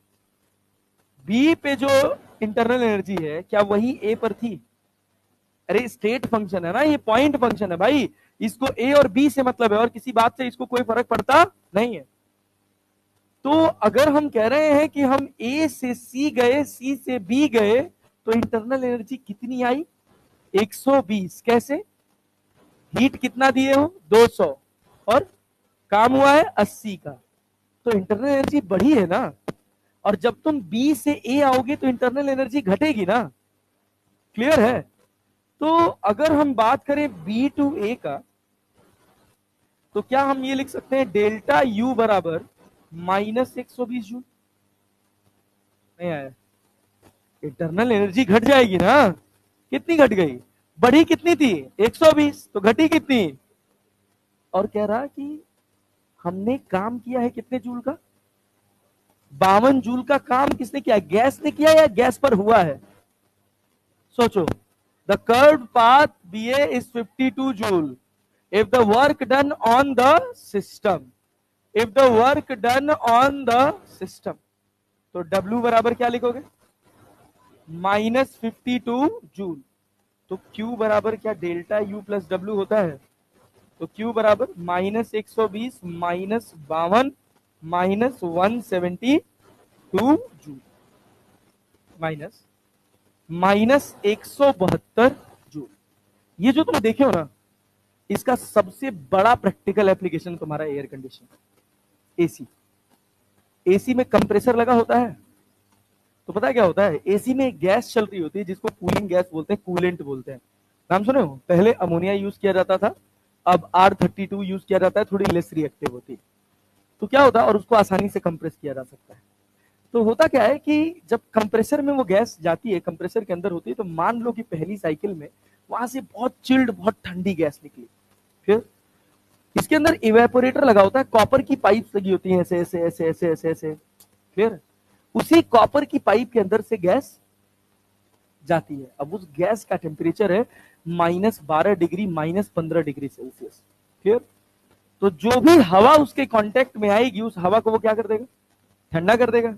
और खुद, अरे भाई हवा की हीट तो एब्जॉर्ब करेगा ना, तो खुद उसका टेम्परेचर बढ़ जाएगा। क्लियर है? लेकिन फिर उसको ठंडा होके आना है। आना है कि नहीं आना है? ऐसे थोड़ी एक बार गई, ठंडा की, उसके बाद खत्म खेल। नहीं, उसके बाद क्या होगा? फिर वो जाएगी। क्लियर है? कहाँ? कंप्रेसर में। टेम्परेचर बढ़ गया ना भाई, जो गैस थी उसने हमारे यहाँ की हीट को एब्जॉर्ब कर लिया। अब हीट को एब्जॉर्ब करके उसका टेम्परेचर बढ़ गया है, और वो बढ़े हुए टेम्परेचर के साथ कहाँ जा रही है? कंप्रेसर में। कंप्रेसर उसके ऊपर काम कर रहा है, तो जो हीट उसने एब्जॉर्ब की थी वो रिलीज कर दी। जो उसकी इंटरनल एनर्जी बढ़ी थी यहां से हीट एब्जॉर्ब करने की वजह से, उसने वो रिलीज कर दिया। क्लियर है? ऊपर एग्जॉस्ट लगा होता है कि नहीं, और वो पूरी गर्म हवा, वो पूरी हीट बाहर, और कंप्रेसर से फिर वो गैस जब बाहर निकलेगी तो ठंडी बाहर निकलेगी। फिर तुम्हारे कमरे की हवा को, जितने हिस्से को टच करेगी उतना हवा ठंडा करेगी। अब वहां पार्टिकल्स कंटिन्यूअसली टच होते रहे तो हम क्या करते हैं? वहां पे एक पंखा लगा देते हैं। क्लियर है ना? इवेपोरेटर के पीछे एक फैन लगा देते हैं, वो फैन उल्टा चलता है जैसे एग्जॉस्ट चलता है। तो वो क्या करता है? तुमको तो सीधा दिखेगा, लेकिन वो इवेपोरेटर के पीछे है। ये इवेपोरेटर है और ये तुम्हारा पंखा है। पंखा तुमको यहां से हवा दे रहा है, तो वो क्या करेगा? यहां से जैसे हवा फेंकेगा तो क्या पीछे लो प्रेशर जोन क्रिएट करेगा, आगे हाई प्रेशर जोन है जस्ट पड़ोस में, तो वहां से हवा यहां आएगी। कंटिन्यूअसली तुम्हारे ही जगह की, तुम्हारे घर की कमरे की हवा यहां आ रही है, इवेपोरेटर से टकरा रही है, ठंडी हो रही है, और पंखा उसको बाहर फेंके जा रहा है, तुम्हारे रूम का टेम्परेचर कम हो जाता है। इस प्रिंसिपल पे ये काम करता है। कंप्रेशन का प्रिंसिपल ही यही है। जो कहा जाता ना 10 साल का वारंटी है कंप्रेसर का, वो 10 साल तक बेचारा यही एक काम करता है। उसके पास गर्म गैस आती है, उसको कंप्रेस करता है, ठंडा करता है, ठंडा करके इवेपोरेटर में भेजता है, जो कॉपर कॉइल लगी होती है, पाइप लगी होती है, उसके अंदर भेजता है। आगे पंखा लगा होता है, पंखा क्या करता है? वहां ज्यादा से ज्यादा एयर पार्टिकल्स लाने की कोशिश करता है, क्योंकि जितने ज्यादा एयर पार्टिकल्स कांटेक्ट में आएंगे क्या होगा, वो उतने ज्यादा ठंडे होंगे। हाँ जी सर। मेरे कार में तो मुझे कहां याद रहेगा, तो क्या हो गया, तो मेरी कार की चाबी मेरे पास है नहीं अभी। घर जाना है क्या हमको, तो वो कार में ही होगा, कार की चाबी मेरे पास है नहीं अभी, उधर ही होगी देखिए। हाँ भाई, अब यहाँ देखो, अब यहाँ देखो, मुजवानी लगाना है सवाल, मुजवानी सवाल लगाना है, सोचो। As shown in figure the amount of heat absorbed along the path A B C is 90 joule. यहाँ हीट एब्जॉर्ब कितना हुआ है, 90 जूल का। The amount of work done by the system is 30 joule. System ने खाया कितना, 30 joule खाया। अबे 90 जूल मिला, 30 जूल काम किया, 60 जूल खाया ना यार, 60 जूल खाया ना। मतलब ए से सी जाने में क्या इंटरनल एनर्जी 60 जूल बढ़ेगी, कैसे जाओ कोई फर्क पड़ता। If the amount of work done along the path ADC, जब एडीसी से जा रहे हैं तो कितना जूल काम हो रहा है, 20 जूल, और इंटरनल एनर्जी कितना बढ़ रही है, 60। वो तो चाहिए ही चाहिए उसको। इसका बेसिक क्राइटेरिया सेट है कि अगर ए से सी जाना है, चाहे किसी रास्ते से जाओ कोई फर्क पड़ता, मुझे मेरा कट चाहिए। क्लियर है ना। तो गैस का कट कितना है, 30 जूल, 90 जूल या 60 जूल। तो चाहे इधर से भी जाओगे तब भी गैस अपना 60 जूल कट करेगी कि नहीं, क्योंकि जा तुम कहां रहे हो, सी पर, कहां जा रहे हो। क्लियर है ना। तो 60 जूल कट करेगी, काम कितने का हुआ है, 20। तो 20 जूल का काम करने के लिए उसको कितना चाहिए, 60, 20 या एक 80। खत्म बात। तो आंसर क्या हो जाएगा, 80 जूल। अब क्या लिखूं मैं इसमें, बताओ क्या एक्सप्लेनेशन लिखे, समझ आया। ये देखो, बहुत बढ़िया सवाल।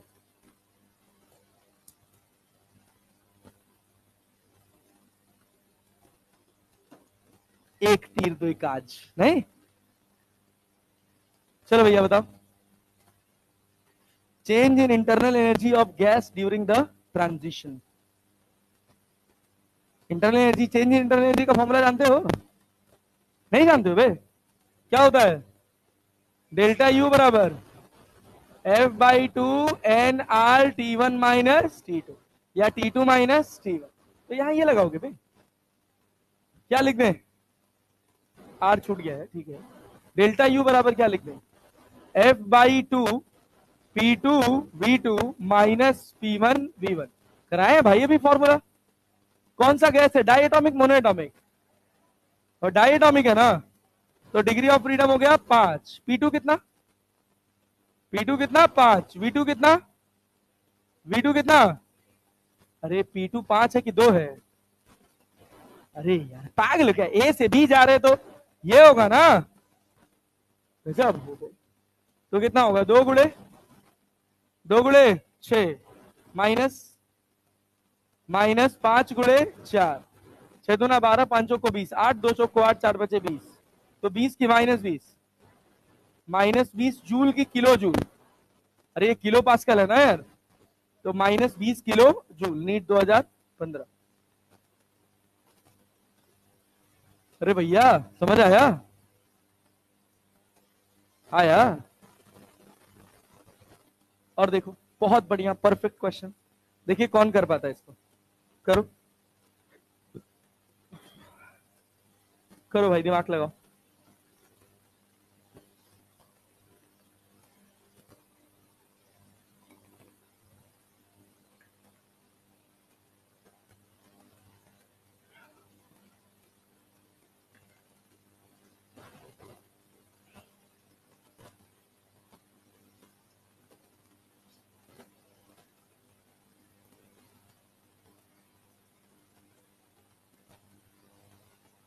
सवाल पढ़ो पहले तो, वही बेसिक सवाल है, बस थोड़ा सा एडवांस टाइप है, थोड़ी लैंग्वेज अच्छी है सवाल की, है 2 ही लाइन का।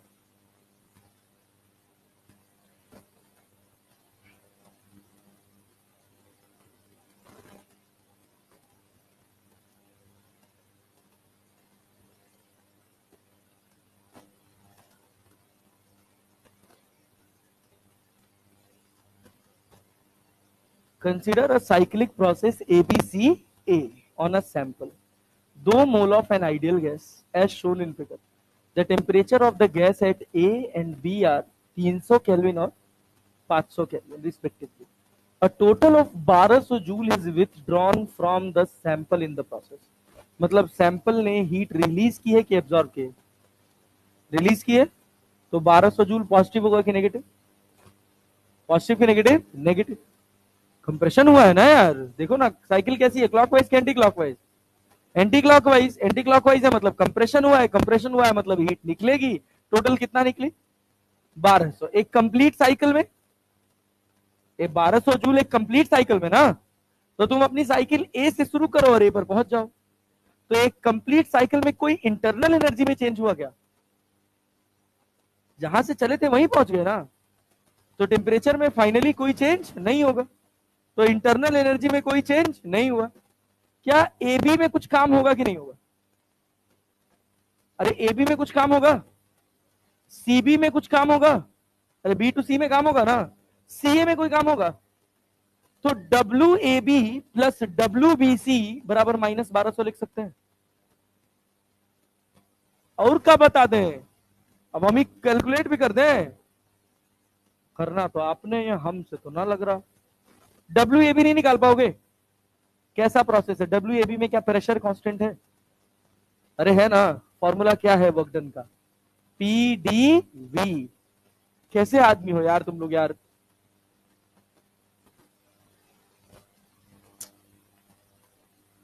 थोड़ा दिमाग दौड़ाओ, थोड़ा दिमाग दौड़ाओ। दौड़ेगा नहीं तो सवाल फंसेगा, आसान सवाल है। ए टू बी का वर्क कैसे निकालोगे? ए टू बी में क्या प्रेशर दिया है? क्वेश्चन में प्रेशर दिया है? नहीं। वॉल्यूम दिया है? नहीं। तो और सोच ना, निकला ना, नंबर ऑफ मोल दिया है, प्रेशर कांस्टेंट है, यहां पे वॉल्यूम V2, यहां पे वॉल्यूम V1, तो वर्क डन PV2 माइनस हुआ, और PV इक्वल टू NRT होता है, तो NRT2 माइनस T1 नहीं करा जा रहा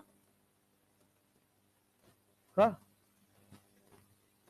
4980, 1200 प्लस 3300 कुछ करके आएगा, 3400 कुछ, कितना है? 3300। ठीक। जब तक पीवी और एनआरटी को एक साथ लाने की आदत नहीं डालोगे, इसके सवाल फंसेंगे। अब ये मत सोचो कि वर्क पीडीवी हो गया तो वही पड़ा रहेगा, गड़बड़ाओ मत।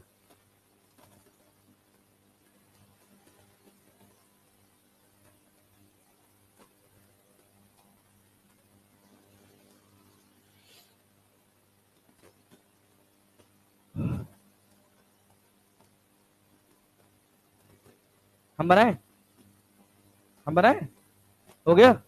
कितना है? 3400। वर्क डन कौन सा वाला?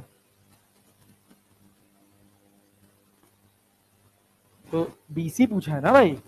ये बताओ, ये बताओ, पहले ये बताओ, पहले ये बताओ, सिंपल सी बात, क्या W A B plus W B C plus W C A बराबर 1200 की -1200 प्लस 1200 की -1200?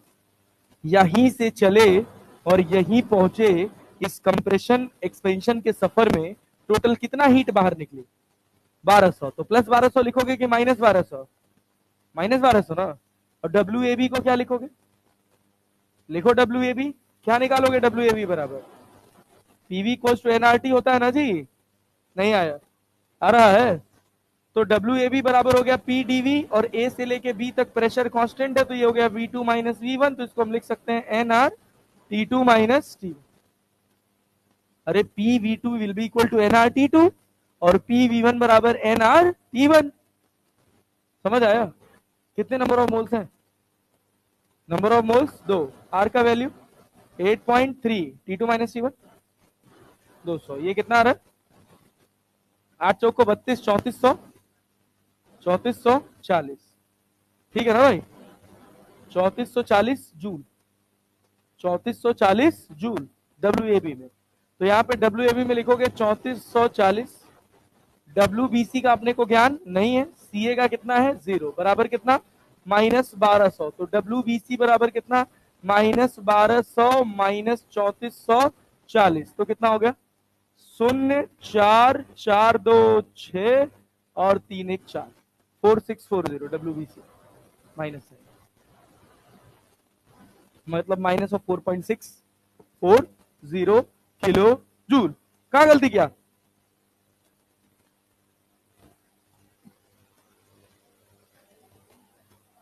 तैतीस सौ बीस होगा। क्या ये दादा, क्या ये दादा, तो तुम लोग पहले नहीं बोल पा रहे थे? हम क्या जाने 3320।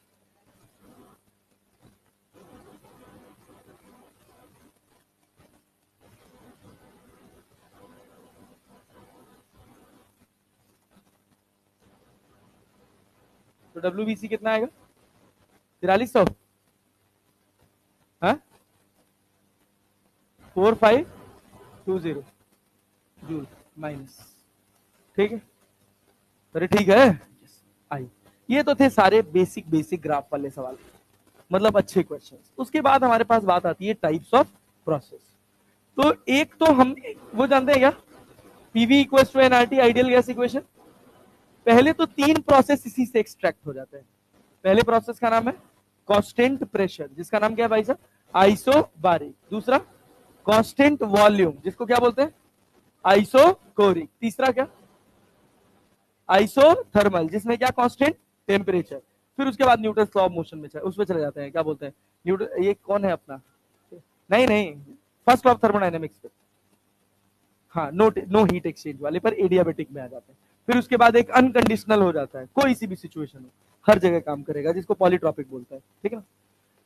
चलो देखो, कुछ होता नहीं है, बहुत आसान होता है। सबसे पहले हम बात करें आइसोबारिक प्रोसेस का, तो ये बात हमको समझ आती है कि वो प्रोसेस जिसमें प्रेशर क्या हो, कांस्टेंट। ऐसा ऐसा प्रोसेस जिसमें प्रेशर क्या हो, कांस्टेंट, उसको क्या बोलते हैं, isobaric.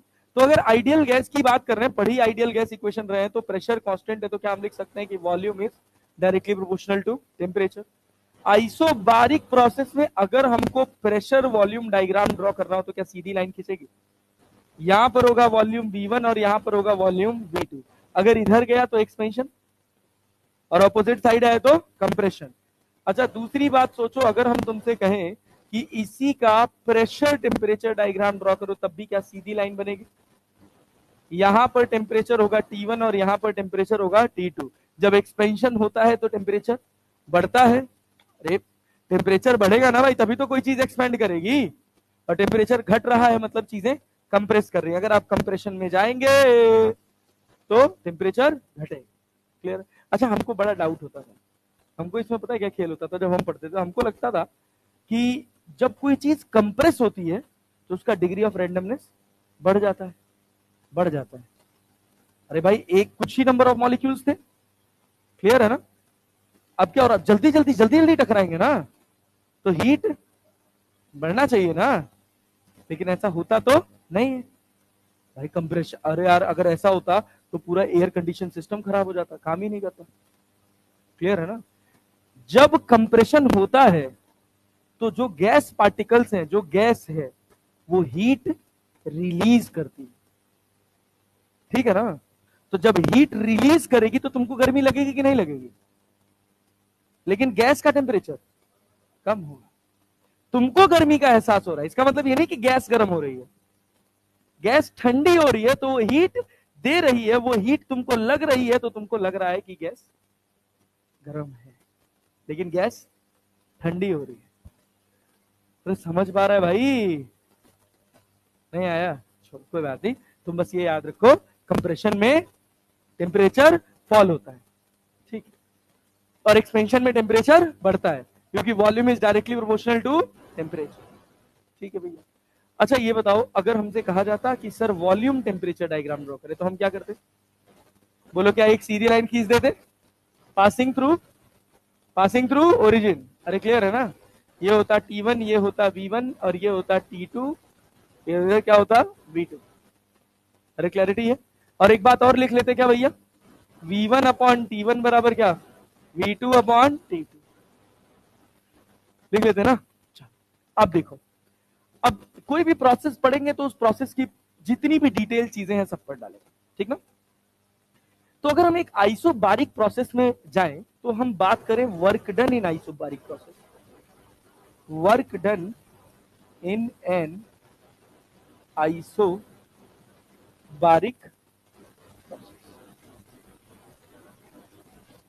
Work done in an isobaric process. क्या प्रेशर चेंज हो रहा है? अरे हना तो बोल लो यार, गला बहुत खराब है भाई मेरा, ऐसा लगा वो छिल गया एकदम अंदर से। अब फिर भी बोल रहे तो तुम लोग थोड़ा साथ ही नहीं देते हो यार। तो वर्क डन बराबर क्या होता है, फॉर्मूला क्या है, पी डी वी। क्या प्रेशर कांस्टेंट है, तो क्या डायरेक्टली इंटीग्रेट करके V2 माइनस V1 लिखा जाए? तो क्या भाई P V2 minus P V1, और एक तो फॉर्मूला ये हो गया, और दूसरा NR माइनस T1। अरे आ गया क्या? हमारा पूरा उद्देश्य, ये जितना प्रोसेस हम पढ़ा रहे हैं ना, इसमें बस एक ही मात्र उद्देश्य हमारा कि तुम पीवी को एनआरटी से रिलेट करना सीख जाओ, ठीक है ना। हर बार यहीं आके अटकेंगे। अच्छा दूसरी बात, वर्क डन की तो बात हो गई, क्या टेम्परेचर चेंज हो रहा है कि नहीं हो रहा है? अरे टेम्परेचर चेंज हो रहा है ना, हो रहा है ना, तो इंटरनल एनर्जी जाएगा कि नहीं जाएगा? बढ़ेगा ना। तो हम कह रहे हैं इंटरनल एनर्जी पे कमेंट करो। तो इंटरनल एनर्जी को प्रोसेस से कोई मतलब है क्या? पहले टेम्परेचर कितना था, T1, बाद में कितना हो गया, T2, तो क्या लिखोगे, F/2 NR T2 minus T1। नहीं आया यार, आया ना। अच्छा इसको हम क्या पीवी के टर्म में भी लिख सकते हैं, तो यहां पे क्या लिखोगे, F/2 P V2 minus V1। अरे clear, P V2 minus P V1, दोनों जगह पी क्यों लिखे हैं? क्योंकि प्रेशर वॉल्यूम के साथ चेंज नहीं हो रहा है, प्रेशर कांस्टेंट है ना, तो पी V2 माइनस V1। और सुनो, क्या फर्स्ट लॉ ऑफ थर्मोडायनेमिक्स पढ़े हो? अरे पढ़े हो ना, ऐसे ही एकदम जैसे मुझे याद है ना, ऐसे तुमको याद रहना चाहिए एकदम। सवाल इससे एक बार में रिलेट कर पाओगे, यहां का सवाल होगा तब भी बना ले जाओगे, बनेगा। उसके बाद वर्क पूछेगा तब भी बनेगा, वर्क पूछने के बाद इंटरनल एनर्जी पूछेगा तब भी बनेगा, इंटरनल एनर्जी के बाद अगर फर्स्ट लॉ ऑफ थर्मोडायनेमिक्स लगाने के लिए कह भी दे तो वो हम कर सकते हैं। क्या होता है भाई first law of thermodynamics, Q equals to क्या भाई, क्यू इक्वल्स टू क्या, डेल्टा यू प्लस डब्ल्यू। अच्छा ध्यान से देखो तो डेल्टा यू को क्या F/2 NR डेल्टा टी लिखा जा सकता है, और डब्ल्यू को क्या NR डेल्टा टी लिखा जा सकता है। मतलब अगर हम एक बात ध्यान से देखें तो F/2 प्लस 1, और बाहर क्या हो जाएगा, NR डेल्टा टी। ये हो गया क्यू, क्या हो गया भाई साहब, क्यू हो गया ना। अच्छा एक फॉर्मूला पढ़े हो हीट ट्रांसफर में, कैलोरीमेट्री में, क्यू बराबर MS डेल्टा टी, क्यू बराबर MS डेल्टा टी, पढ़े हो ना। वही MS डेल्टा टी वाला फॉर्मूला यहां पर थोड़ा अपना रूप चेंज कर लेता है, ठीक।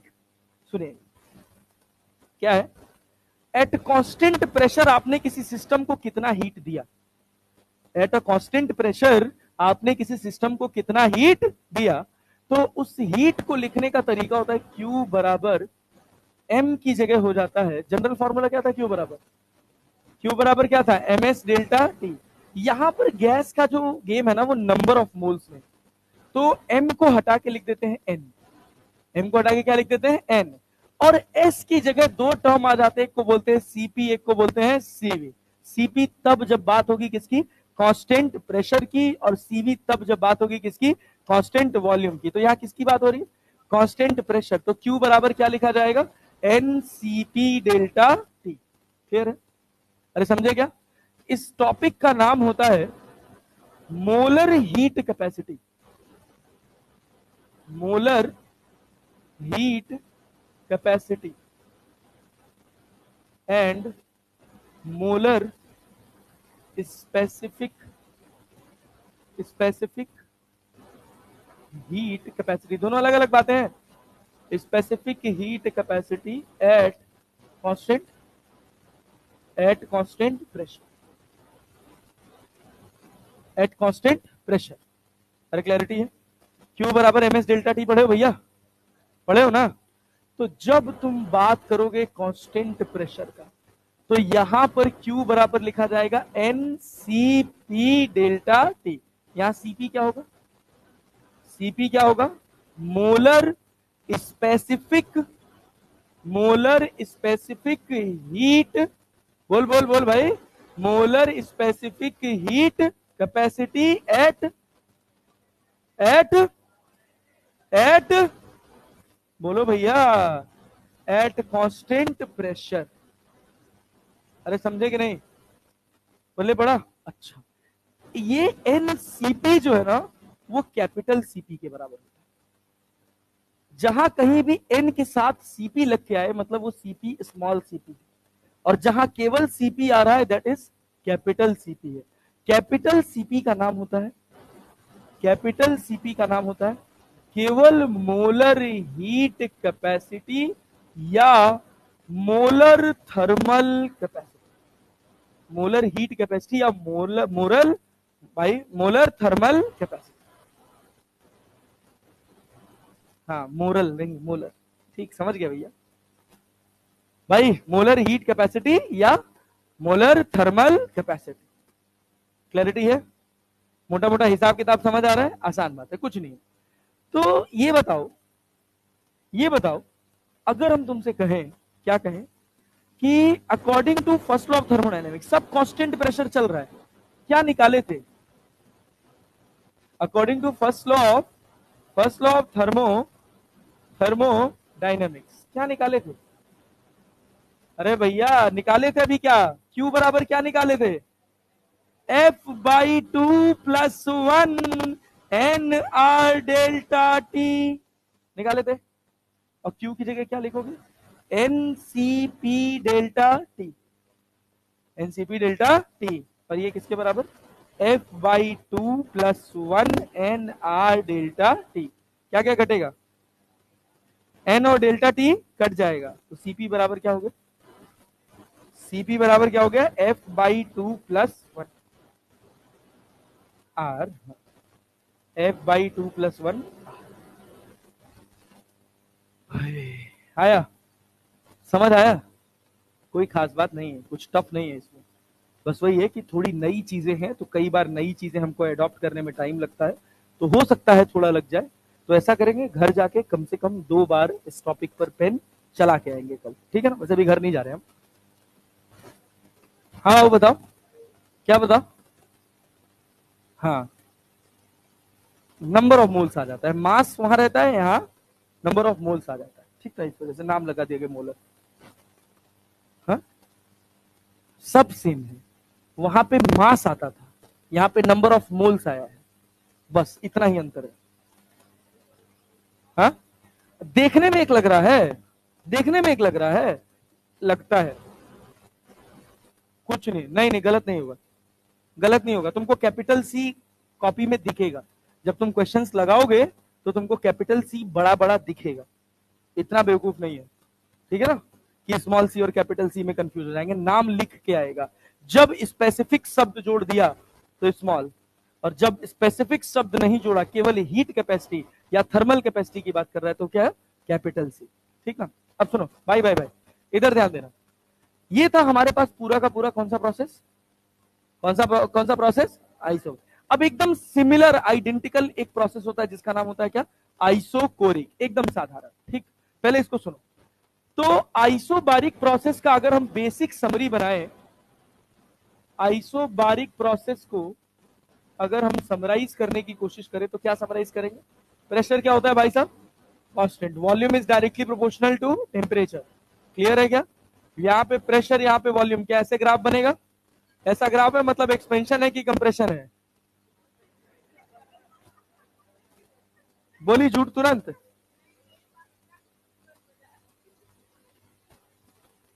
हाँ भाई ये अपने पास प्रेशर और ये क्या है? टेम्परेचर। भाई इधर देख, इधर वॉल्यूम है और इधर क्या है? टेम्परेचर। छोड़ूंगा मैं अपने हिसाब से ही। और भाई लेट भी तो आए अपन यार, 1:45, 11:45 पे क्लास स्टार्ट हुई है। चल भाई चल। ओ सुन यार, आसान चैप्टर है यार, खींच के खत्म करो ना जो आसान है, ताकि टफ चीजों को थोड़ा टाइम दे पाए। आइसोबारिक का इतना बात क्लियर है? अरे है ना? अच्छा दूसरी बात क्या, work done in isobaric process क्या है? P V2 माइनस V1, और क्या लिख सकते हो? NR T2 minus T1, NR T2 minus T1। Internal energy कोई सा भी प्रोसेस हो उसको कुछ खास फर्क पड़ता नहीं है। तो डेल्टा यू बराबर कितना, F/2 NR डेल्टा टी, चाहे तो लिख सकते हैं F/2 P डेल्टा V, लिख सकते हैं, लिख सकते हैं। अच्छा, तो भैया यहाँ पे अगर फर्स्ट लॉ ऑफ थर्मोडायनेमिक्स में चले जाए तो Q बराबर क्या हो जाता है, du प्लस डब्ल्यू। du कितना है, F/2 NR delta T plus W NR delta T, और Q NCP डेल्टा टी। तो CP बराबर, CP बराबर F/2 प्लस 1 इंटू आर, याद रखे रहना ये, F/2 प्लस 1 इंटू आर। और दूसरी बात सुनो जरा, दूसरी बात सुनो, यहां तक तो आसान बात थी। अब इसके बाद हमारा अगला प्रोसेस कौन सा है, आइसोकोरिक। कौन सा प्रोसेस, आइसोकोरिक। आइसोकोरिक का मतलब क्या होता है, क्या कांस्टेंट हो गया भाई साहब, वॉल्यूम। क्या कांस्टेंट हो गया, वॉल्यूम। तो वर्क डन अगर हम वॉल्यूम कांस्टेंट कर दें तो पहले आइडियल गैस से रिलेट कर लें। आइडियल गैस से रिलेट करेंगे कि क्या लिखेंगे, pressure is directly proportional to temperature. अगर आप प्रेशर वॉल्यूम डायग्राम ड्रॉ करेंगे क्या सीधी लाइन बनेगी, अरे बनेगी। अच्छा, प्रेशर टेम्परेचर खींचेंगे तो क्या inclined straight line passing through centre, अरे क्लियर है क्या। अच्छा, दूसरी बात कौन सा और बच गया, वीटी बच गया क्या, अरे वॉल्यूम कांस्टेंट है ना, तो वॉल्यूम में कोई चेंज नहीं होगा। देखो टेम्परेचर बढ़ रहा है फिर भी वॉल्यूम में कोई चेंज नहीं हो रहा। ये हो गया हमारे पास कौन सा प्रोसेस, आइसोकोरिक। वर्क किसी भी ग्राफ पे देखोगे या केवल पीवी पे, वर्क किसी भी ग्राफ पे या केवल पीवी पे, केवल पीवी पे ना भाई। तो यहां पर, यहां गैस पर कुछ भी इस ग्राफ का यहां पर कोई एरिया नहीं आ रहा है। वैसे भी हम अगर वर्क की बात करें, वर्क डन कौन से प्रोसेस की बात कर रहे हैं नेता, आइसोकोरिक। कौन से प्रोसेस का, तो वर्क डन की बात करोगे तो कितना होगा, जीरो। कितना, जीरो। क्यों, क्योंकि क्या होता है पी डी वी और वॉल्यूम में कोई चेंज नहीं, तो ये कितना हो जाएगा P into V2 minus V1, तो बराबर कितना, जीरो, क्योंकि V2 किसके बराबर है, V1। वॉल्यूम में कोई चेंज नहीं हुआ। अच्छा, हाँ सुनो तो, हाँ हमेशा ही, हमेशा जब प्रोसेस कैसा होगा, आइसोकोरिक, तो कोई भी वर्क डन नहीं होगा। इंटरनल एनर्जी में चेंज होगा कि नहीं होगा, क्यों, टेम्परेचर तो बढ़ा है और उसको कोई फर्क नहीं पड़ता। किस बात से, किस बात से, कि टेम्परेचर कैसे बढ़ा है, पड़ता है नहीं, पैसा कहां से आया इसका कोई मतलब, बस, अरे क्लियर है ना। हाँ सुनो, इंटरनल एनर्जी ऐसा ही है। तो डेल्टा यू बराबर क्या लिखोगे, डेल्टा यू बराबर F/2 NR delta T. Delta U बराबर कितना, F/2 NR डेल्टा टी। अच्छा ये बताओ भैया, सुनना सुनना ध्यान से, ओ नेता, अगर हम कहें, अगर हम तुमसे कहें कि ये बताओ ये इंटरनल एनर्जी बढ़ी क्यों है, टेम्परेचर बढ़ा, तो टेम्परेचर बढ़ाने के लिए कैसे, अपने आप ही टेम्परेचर थोड़ी बढ़ जाएगा, प्रेशर में तुम कोई चेंज कर रहे हो, प्रेशर बढ़ा रहे हो ना, प्रेशर बढ़ा रहे हो ना, कैसे प्रेशर बढ़ा रहे होगे, हीट देकर। अरे हीट सप्लाई तो देना पड़ेगा ना, या तो तुम वर्क के फॉर्म में दे दो या तो तुम डायरेक्टली क्या दे दो, हीट दे दो। अरे बात समझे, लेकिन सोचो यहाँ पे वॉल्यूम चेंज हो नहीं रहा है तो तुम वर्क कर पाओगे क्या, नहीं। अरे क्लैरिटी है, पल्ले पड़ रहा है। तो तुम जो हीट दे रहे हो, अगर तुम यहां पे बात करो according to first law of thermodynamics,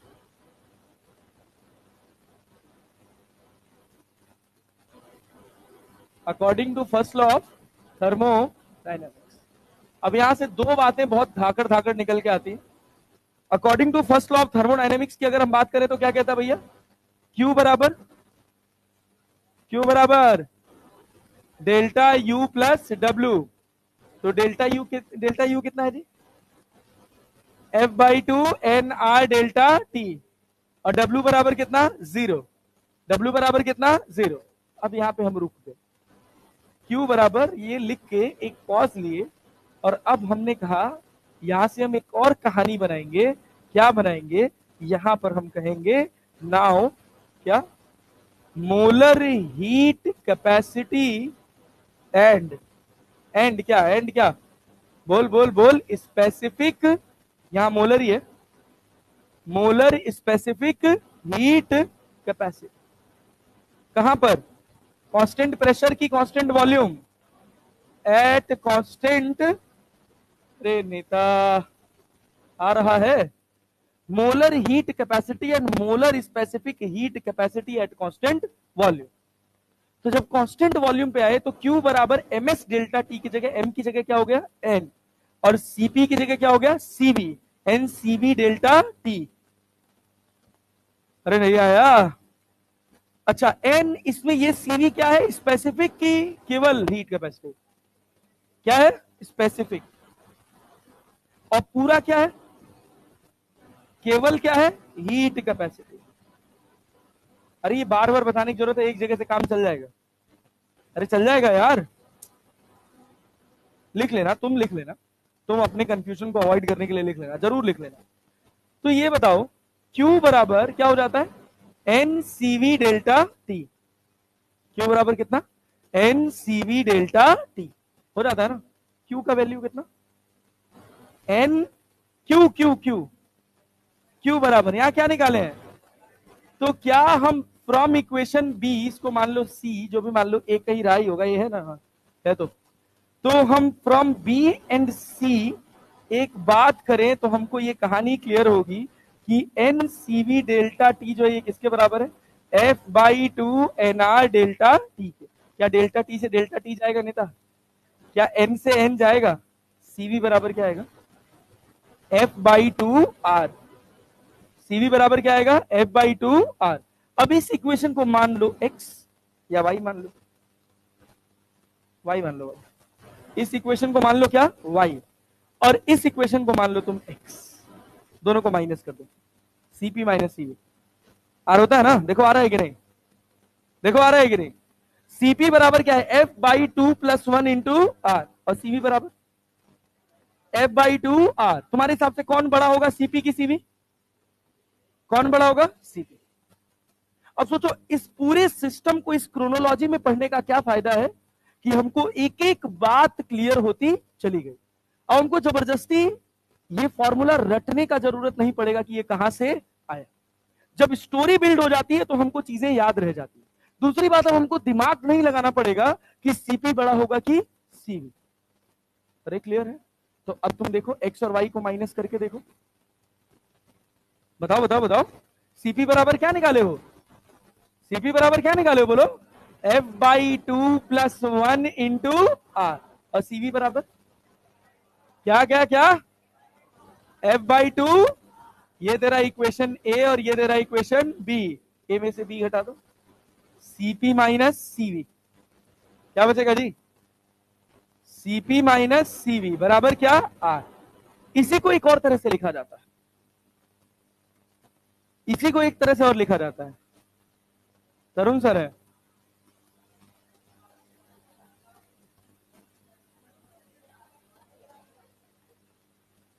ओ भाई साहब,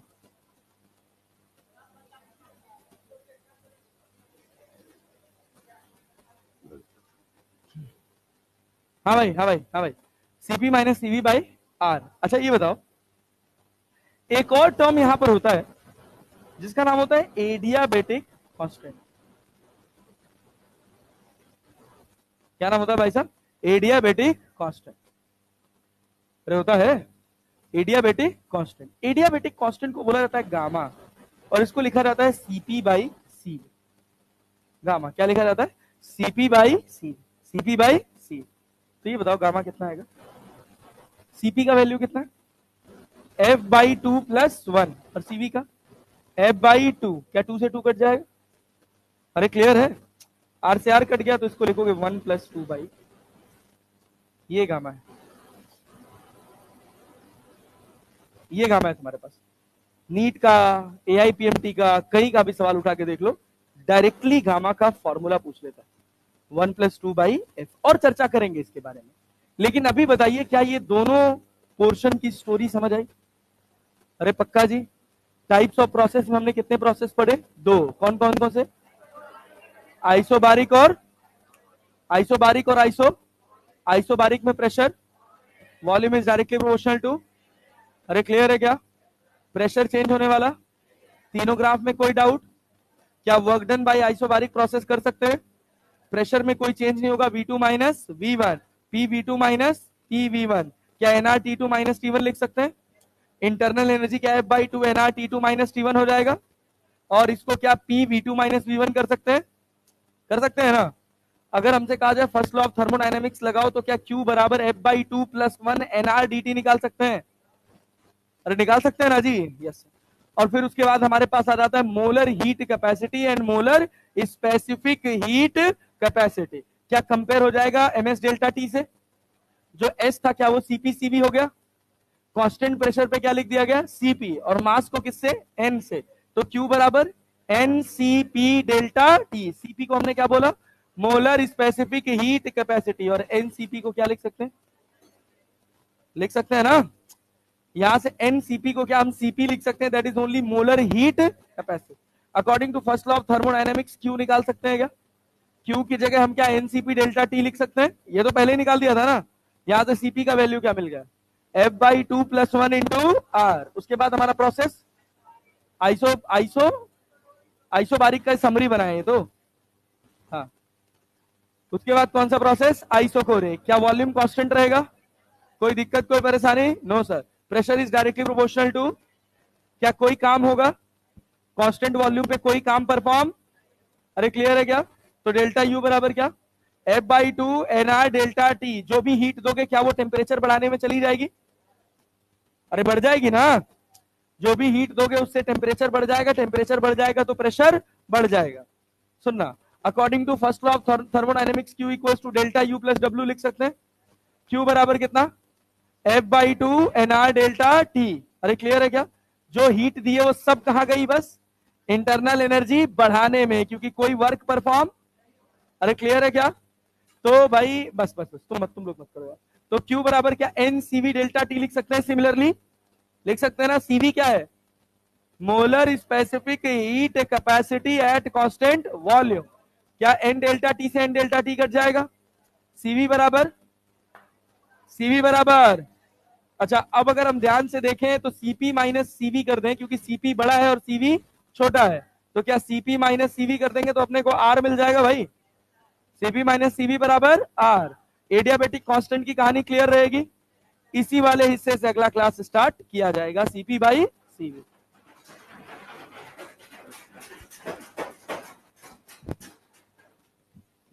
गधों के साथ गधा बनना समझदारी थोड़ी।